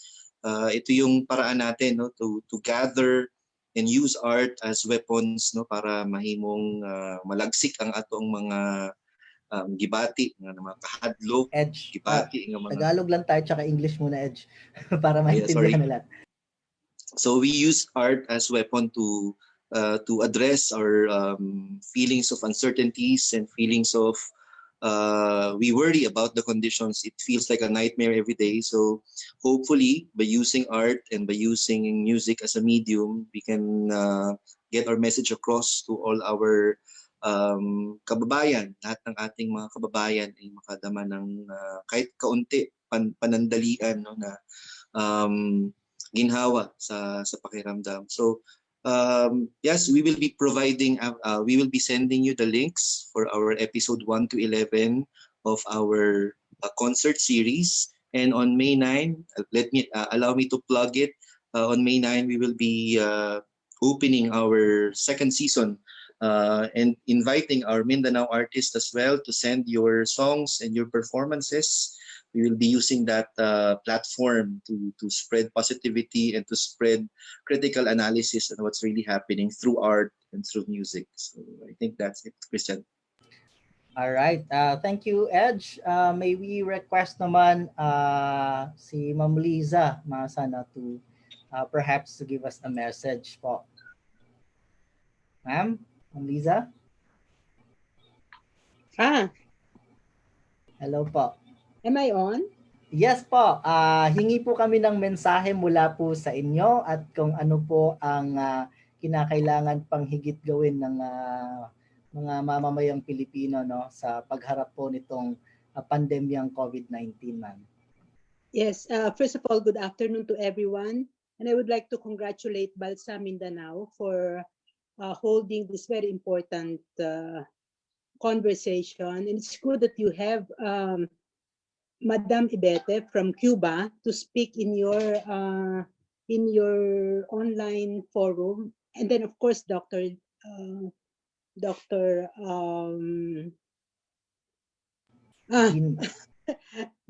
Jean. Nako, si Dr. Ganda. Ang tawag ko dyan eh. Alam nyo, napaka-importante itong ating mga ginagawang mga pag-aaral, pag-alam sa sitwasyon na kinakaharap natin sa ngayon, lalo pa na alam naman natin na pinupoliticize din ang sitwasyon na ito in the sense that yung lockdown na nararanasan natin ngayon talagang inilalagay ang burden sa mga mahihirap nating mga kababayan. Kaya nga pati yung everyday things na ginagawa nila, like getting their water, yung pag-igib ng tubig na ginagawa naman yan ng mga mahihirap nating mga kababayan, ay nagiging krimen na ngayon, di ba? Yung paghinga nagiging krimen na. Kasi yung mga nakatira sa mga urban poor areas na kailangang lumabas ng kanilang mga maliliit na tahanan para makahinga ng maluwang, hinuhuli rin at so, kailangan nating maging mapagmatsyag every time, and we should not let our rights be violated at all costs and at all times. But then, again, perhaps you know already that I'm with the International League of People's Struggles. We have a series of webinars on different issues related to the pandemic. At iniimbitahan ko kayo na bisitahin yung ILPS online library on these webinars. You just go to the Facebook page of ILPS at saka yung website ng ILPS. Nandoon po yung aming link to the webinars and link to the library. So you're all invited to visit that and to be a part of our online discussions. We also have an upcoming discussion this Thursday, and this is hosted by ILPS US. Thank you. Maraming salamat sa inyo. Right, maraming salamat po. That was former Bayan Muna and Gabriela Party List Representative, Ma'am Liza Masa. Maraming salamat po for being with us this afternoon. And yan, we have been able to reestablish connection po with Doc Jean. Hi, Doc. Ay, Jesus, I'm sorry. Nawala yung internet ko kanina. So now I'm using my mobile data and my mobile phone. Sorry. I'm Right, sorry right. for that. And I would also like to apologize also to other participants na hindi nakakaintindi ng Bisaya. I'm terribly sorry. Para inisip ko kagad puro taga Mindanaoans yung mga nandito. But anyway, now is the time to clarify or Correct po. Medyo marami po yung questions na pinadala ng mga participants natin, Doc Jean. Probably in a bit, no, we will ask some of our participants to tawag neto to give their their live question. Yung mga kaibigan po natin from Union Theological Seminary, may microphone po ba kayo diyan, mga ma'am? meron ako nabasa yung tungkol sa yung kung possible ba ang transmission through the stools, no? Yung mga Tsaka yung sa sa ano dumi din Doc natin. daw? Tsaka sa fart din daw, if it is possible. Yeah, that is actually possible kasi ang initially pwedeng early manifestation ang diarrhea or yung pagtatae. Pero sabi nga nila, even if maging negative na yung throat swab, possible pa rin na meron pa rin viruses sa dumi. So, tuloy pa rin yung COVID precaution and parang inaano nga nila, baka doon din nakukuha yung reinfection dahil sa COVID. Right, Doc. So yung mga test natin sa swab at saka sa dugo, no? Yung sa swab, yun yung PCR, ang ginagamit doon RNA. So ina-identify talaga yung viruses, no? Pero yung sa antibody, reaction na ng katawan natin sa COVID infection. Hindi siya pwede sa screening, yung antibody test. Pwede siya para, well, kung positive yung antibody mo, ibig sabihin, nagkaroon ka na ng infection at meron ka ng defense, no, sa coronaviruses. Kaya lang, wala naman nagte-test ng dumi, no, sa sa pag-establish na wala ka ng infection. So basically pala Doc, yung nangyayaring mga test very very limited lang kasi sabi mo nga hindi naman tinetest pati yung stool kasi posible nga yun din yung maging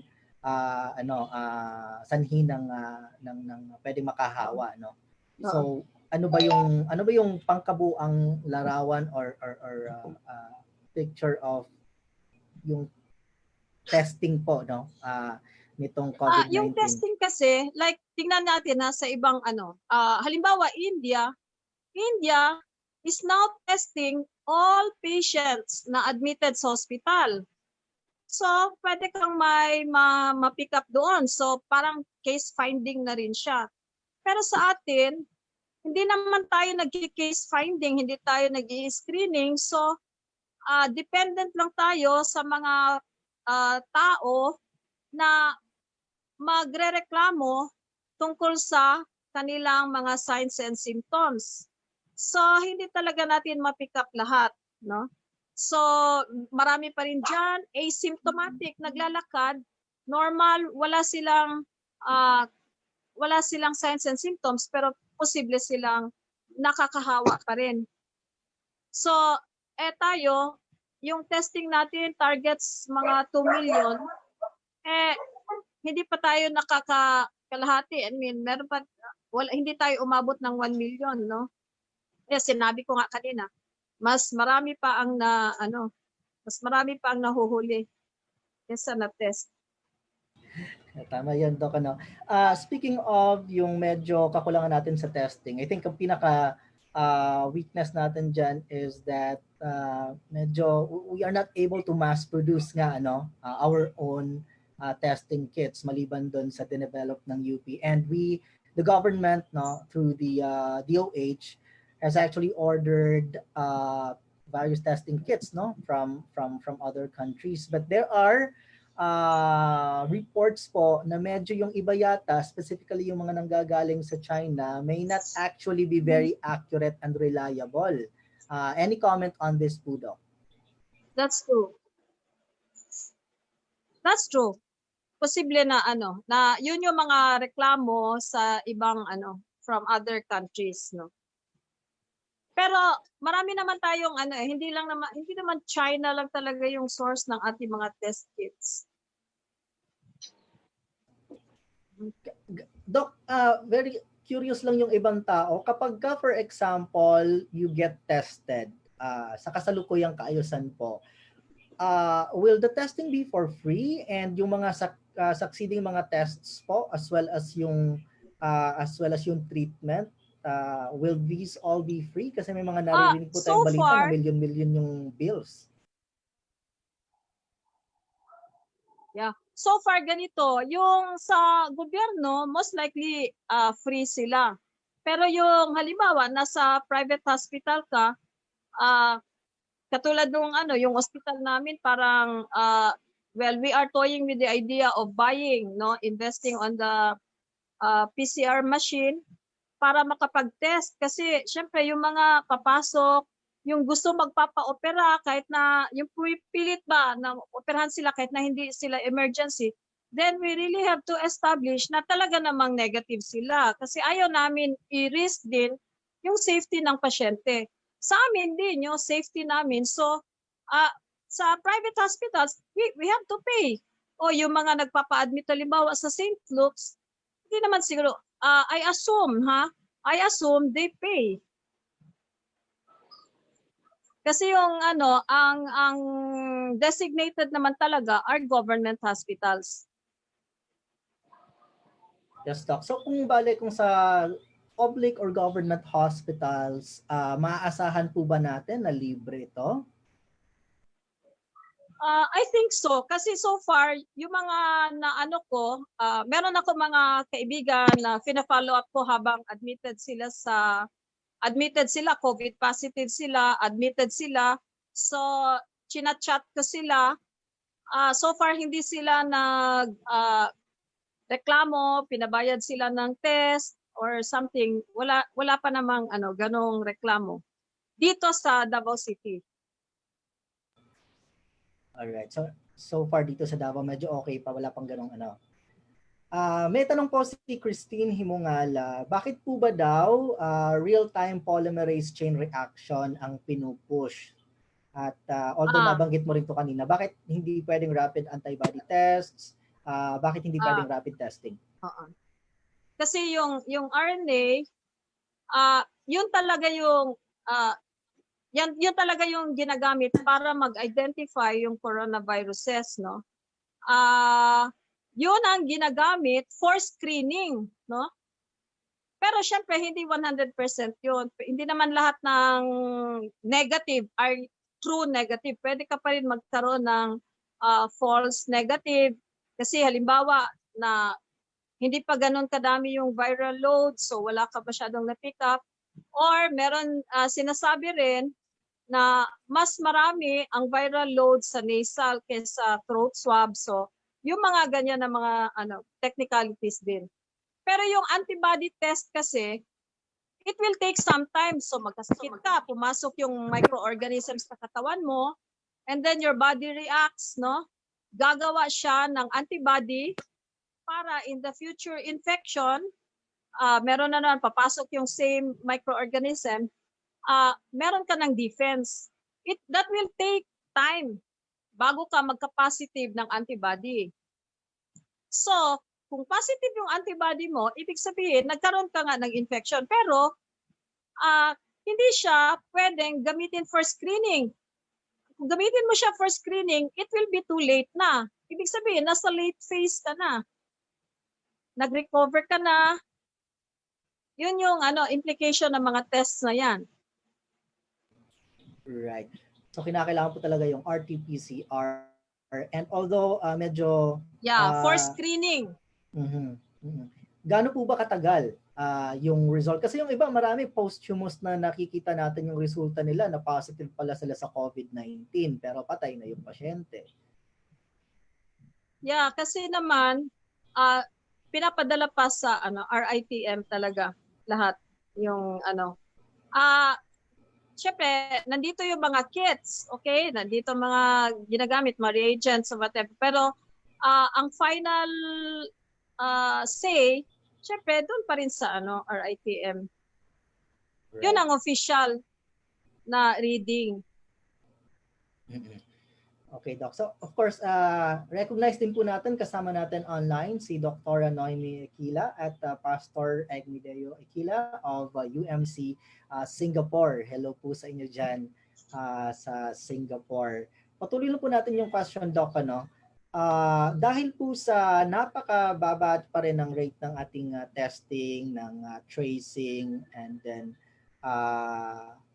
paano po ba ito, yung ganitong inadequacy, ganitong trend ng inadequacy in terms of mass testing, how will this impinge po daw on the scenario of deciding whether we are going to lift na the ECQ or mag-GCQ na tayo?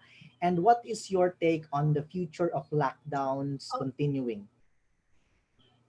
Yun na nga, yun yung naging problema, kaya hanggang ngayon pinupush pa rin. Meron yung grupo natin ng mga health professionals, yung network of professionals and health workers, community-based health program workers.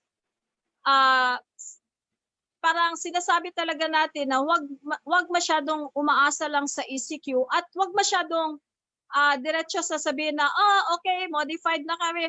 Ano ang mga parameters? Hindi pa naman malinaw talaga ang parameters. Kung maliit lang na fraction ng population ang na-test, so wala kang reliable parameter para sabihin mo na mag-modified ka na. Ganon. Parang ka pa rin, bulag ka pa rin. So yun ang problema kapag ang nagli-lead ay yung military at hindi mga doktor. Kaya disappointed kami sa DOH. It's not taking the lead. So gano'n na lang ang nangyayari. Kaya nagde-demand tayo, no? So naglalabi tayo. At saka syempre, yung mga input kanina, kahit pa idagdag yung 275 billion, wala pa rin yun. Hindi pa rin makaabot ng 5% of the GDP na sinasabi natin. When in fact, other countries spend more for health under normal situation. Ito, meron tayong pandemic. So, meron talagang justification for increasing the health budget para magawa yung ibang mga strategies. Hindi pwede yung community quarantine na lang, kulong-kulong, quarantine, etc. Hindi pwede hanggang ganun na lang tayo. So, meron akong i-share online yung details ng sitwasyon ng COVID response natin at saka ano yung dinidemand ng Coalition for People's Right to Health. Yes, Doc. Okay, kasama rin pala natin this afternoon si Bishop Ablon. Hello Bishop, kumusta po kayo dyan? Kaway po kayo Bishop. Ayan si Bishop. We will be asking some participants po to ask their questions live. Siguro unahin po natin si Sir Alan. Sir Alan, you have a question po para kay Doc Jean. Di ba binasa mo na? Nabasa na po ba? Hello. Alin po ba doon yung babasa mo lang na question? Yun na po yun. But anyway, kasi nasa friendship associations kami, relative dun sa kay Ambassador Ibete kanina. Gusto ko lang sabihin na merong process tayo na ginagawa to negotiate with the Philippine government para makapasok yung mga Cuban doctors, including yung paggamit ng interferon dito sa Pilipinas. So ongoing po yung process na ito. So, plus siguro nabasa din nyo yung aming request to sign yung petition namin.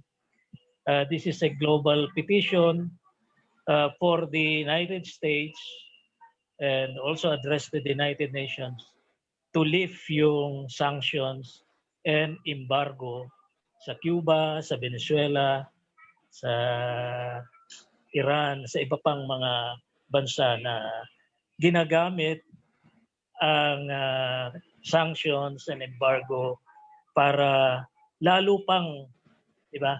Lalo pang maggrabe yung sitwasyon ng COVID-19. So I hope you will join us in signing and promoting the petition. So yun lang po. Thank you. Tama po yan. Nabasa ko rin po yung petition calling on people to support, no? Yung panawagan na mag-request nga tayo ng medical brigade from Cuba. Post na lang po natin yung link dun sa petition here sa ating group chat, no? Sa chat box natin so that all the other participants will be able to participate to sign po dun sa petition na yon, no? Thank you, Sir Alan. Tanungin po natin si Ma'am Estrella Catarata. Meron po ata siyang tanong, no, na gustong ipaabot sa kay Doc Jean. Ma'am Estrella? Hello. Yes, hello po, ma'am. Hello. Okay, good afternoon. Good afternoon po. Yes, yung tanong niyo po, ma'am, para kay Doc Jean. Doc, May 5 Hello, Doc. May 5 pronouncement ng DOH, nabasa ko yata sa pinablish ng GMA. They're saying that they have flattened the curve. What can you comment on that? Actually, ang demand ng CPRH is we have to lift the bar. Hindi lang flattening the curve ang ating target. Kapag sinasabi nating flattening the curve, ibig sabihin hindi na umaakyat yung yung konti na lang yung cases, no, yung ibig sabihin kung maganda yung yan, maging reliable yung sinasabing flattening the curve kung maganda yung mass testing natin. Pero sa ngayon, with that limited na mass testing, we couldn't be confident na flattened na talaga yung curve.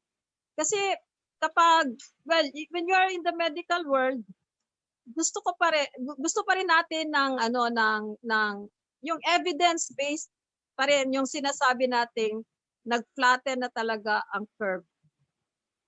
So, gusto natin mababa na yung doubling time natin, mas humaba yung doubling time. Halimbawa,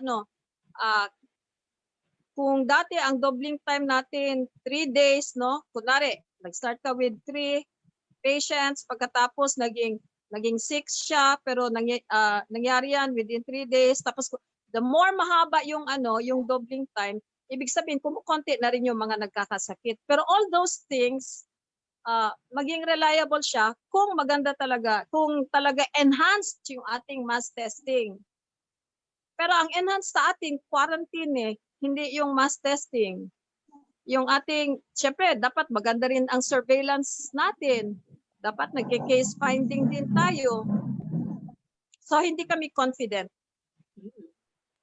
Dagdag ko lang din, Doc, kasi sabi ni President Duterte na yung contact tracing daw talaga dapat trabaho ito ng mga barangay. How true is that po ba? Ng birth? Alam mo, okay, sabihin ko lang sa inyo, ito among us lang ito yung I teach community medicine. Ngayon, gusto ko sana ang mangyari is gagawa ng research yung mga estudyante ko. So kasama yung mga taga district, yung mga district health officers, kasama ko ng mga preceptors sila ng mga estudyante ko. So humingi ako ng screening tool sa kanila para gamitin ng mga estudyante ko, tapos para para i-demonstrate na mag-work yun, nag-piloting kami So sa Haran community, wala silang screening tools. So I had to design para gamitin yon na mga volunteers na nasa loob ng Haran. So sabi ko, paano mo masabi na may role talaga yung mga health workers? So wala silang role sa documentation. So meron silang poster na may mag-guide sa kanila. Okay, sino yung suspect A, suspect B, suspect C. Yun yung mga updated na na guide, no, yung protocol ng DOH. Pero wala silang tools eh. So paano mo masabi na effective ang BERT?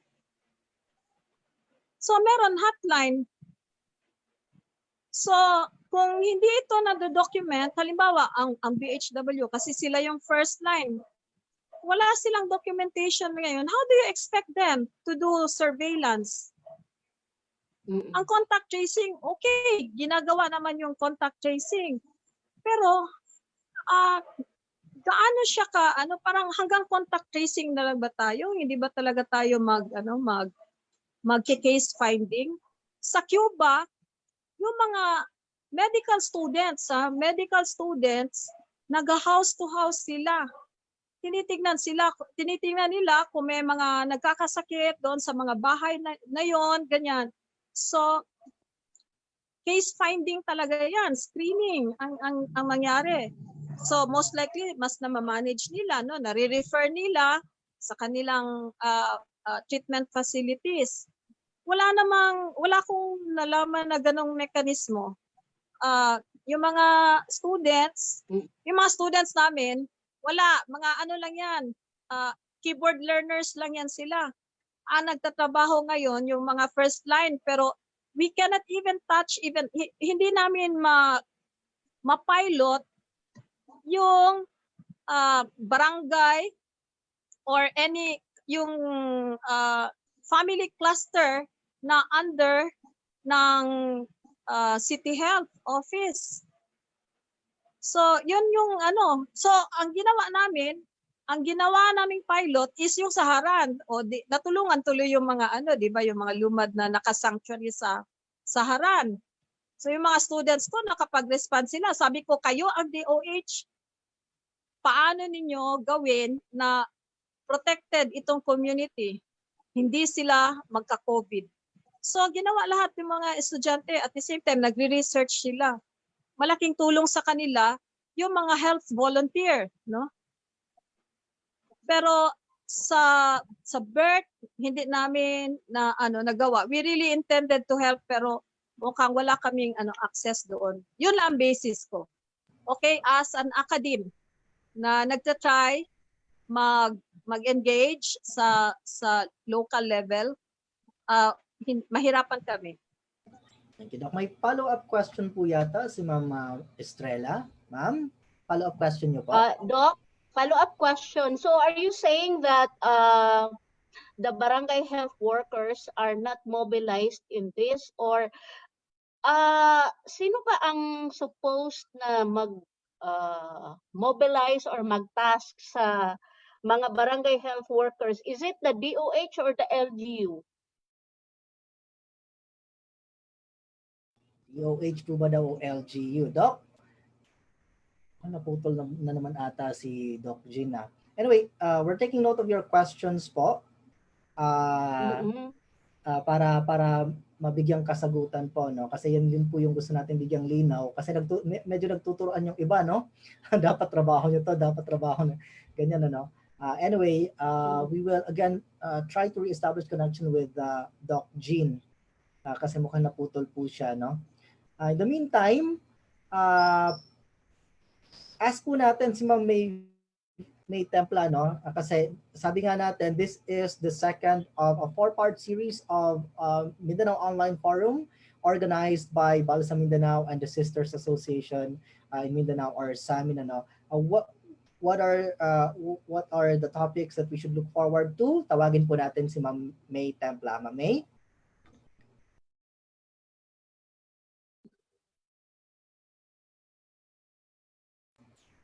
So, bibigyan po tayo ni Ma'am May ng preview, no, kung ano po yung aasahan natin sa susunod pa ng mga sessions.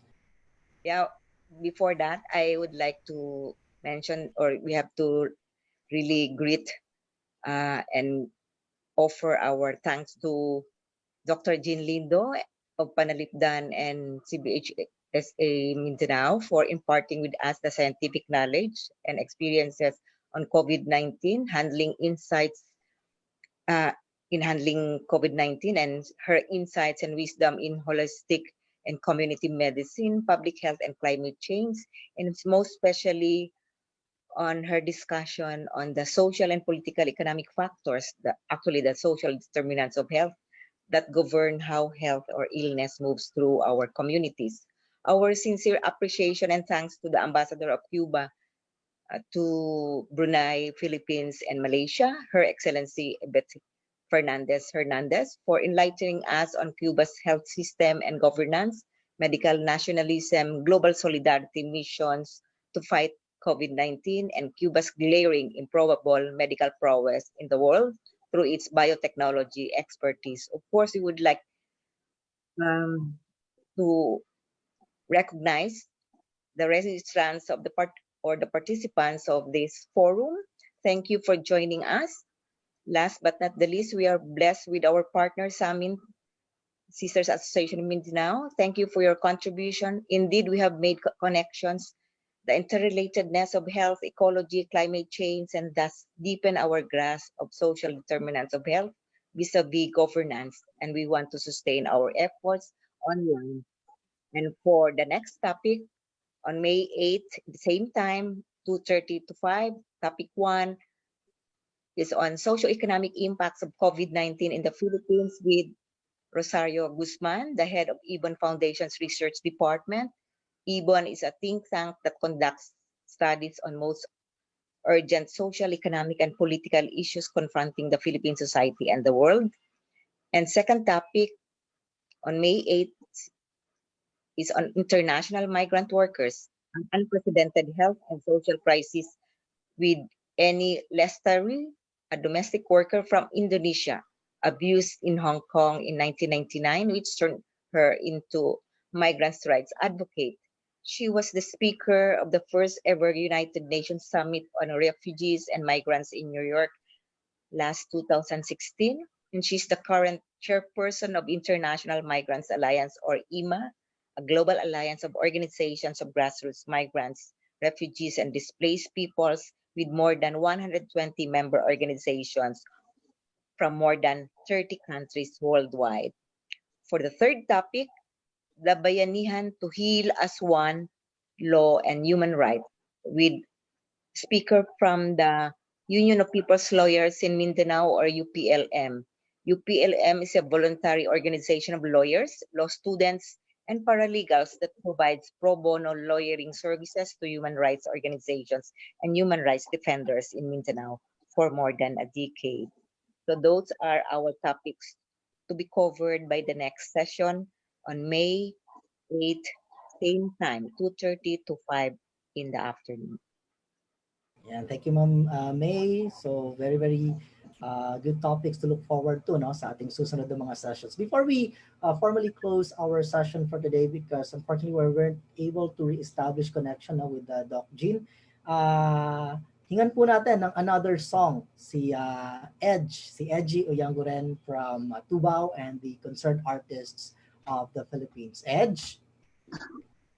Hi, Christian. Yes, This song is a revival of the Tunog Bubongan song entitled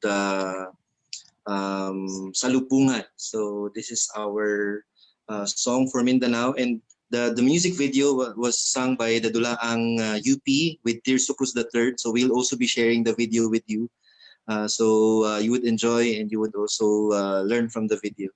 So I'm gonna sing the solo version of Sagipin Natin from Tunog Bubongan.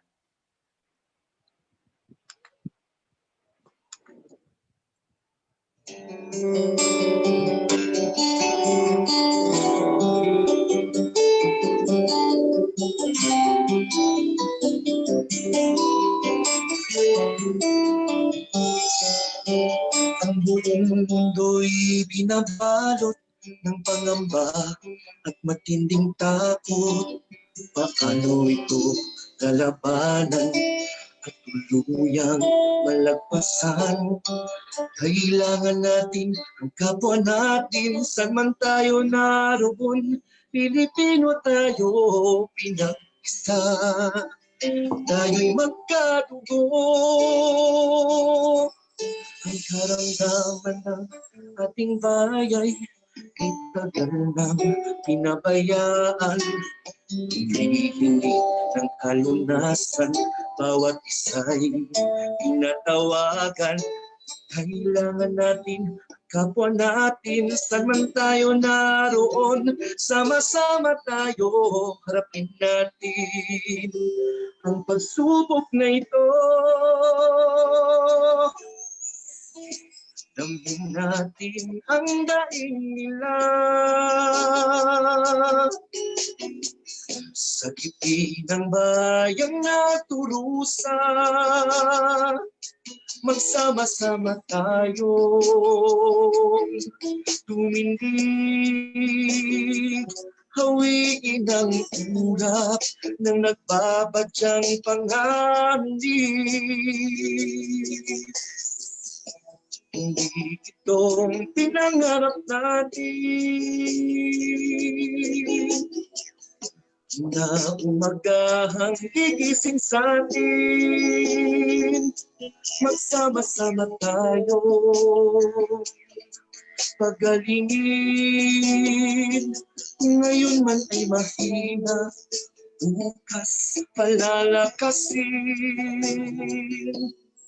Hindi na uso ang manahimik at sumunod na tulog ang isip. Kailangan paglaban, katotohanan at sinungalingan. Kalaban natin di nakikita, paano natin ito maitutunan? Lumaban lang, kailanman huwag susuko. Damhin natin ang daing nila. Sa gitna ng bayang naturusa, sama-sama tayo tumindig. Sama-sama tayo lumikha ng isang tindig. Ito ang pinangarap natin na magahang gigising sa atin. Magsama-sama tayo, pagalingin. Kung ngayon man ay mahina, bukas palalakasin.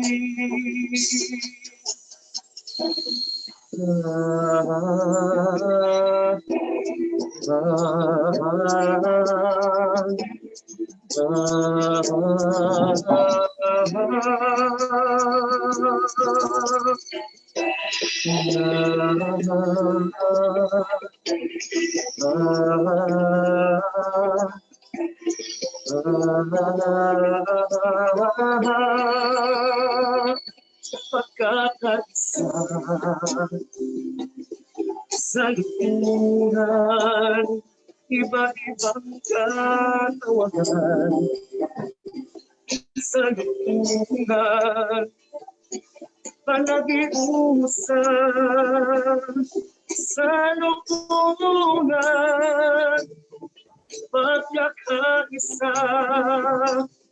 Sa lipunan, ang mga nadapa, napanakayin natin ang may dinaramdam, ating pagalingin. Mga naghihina, ating palakasin. Sugat na nagnanangin, paghilumin natin.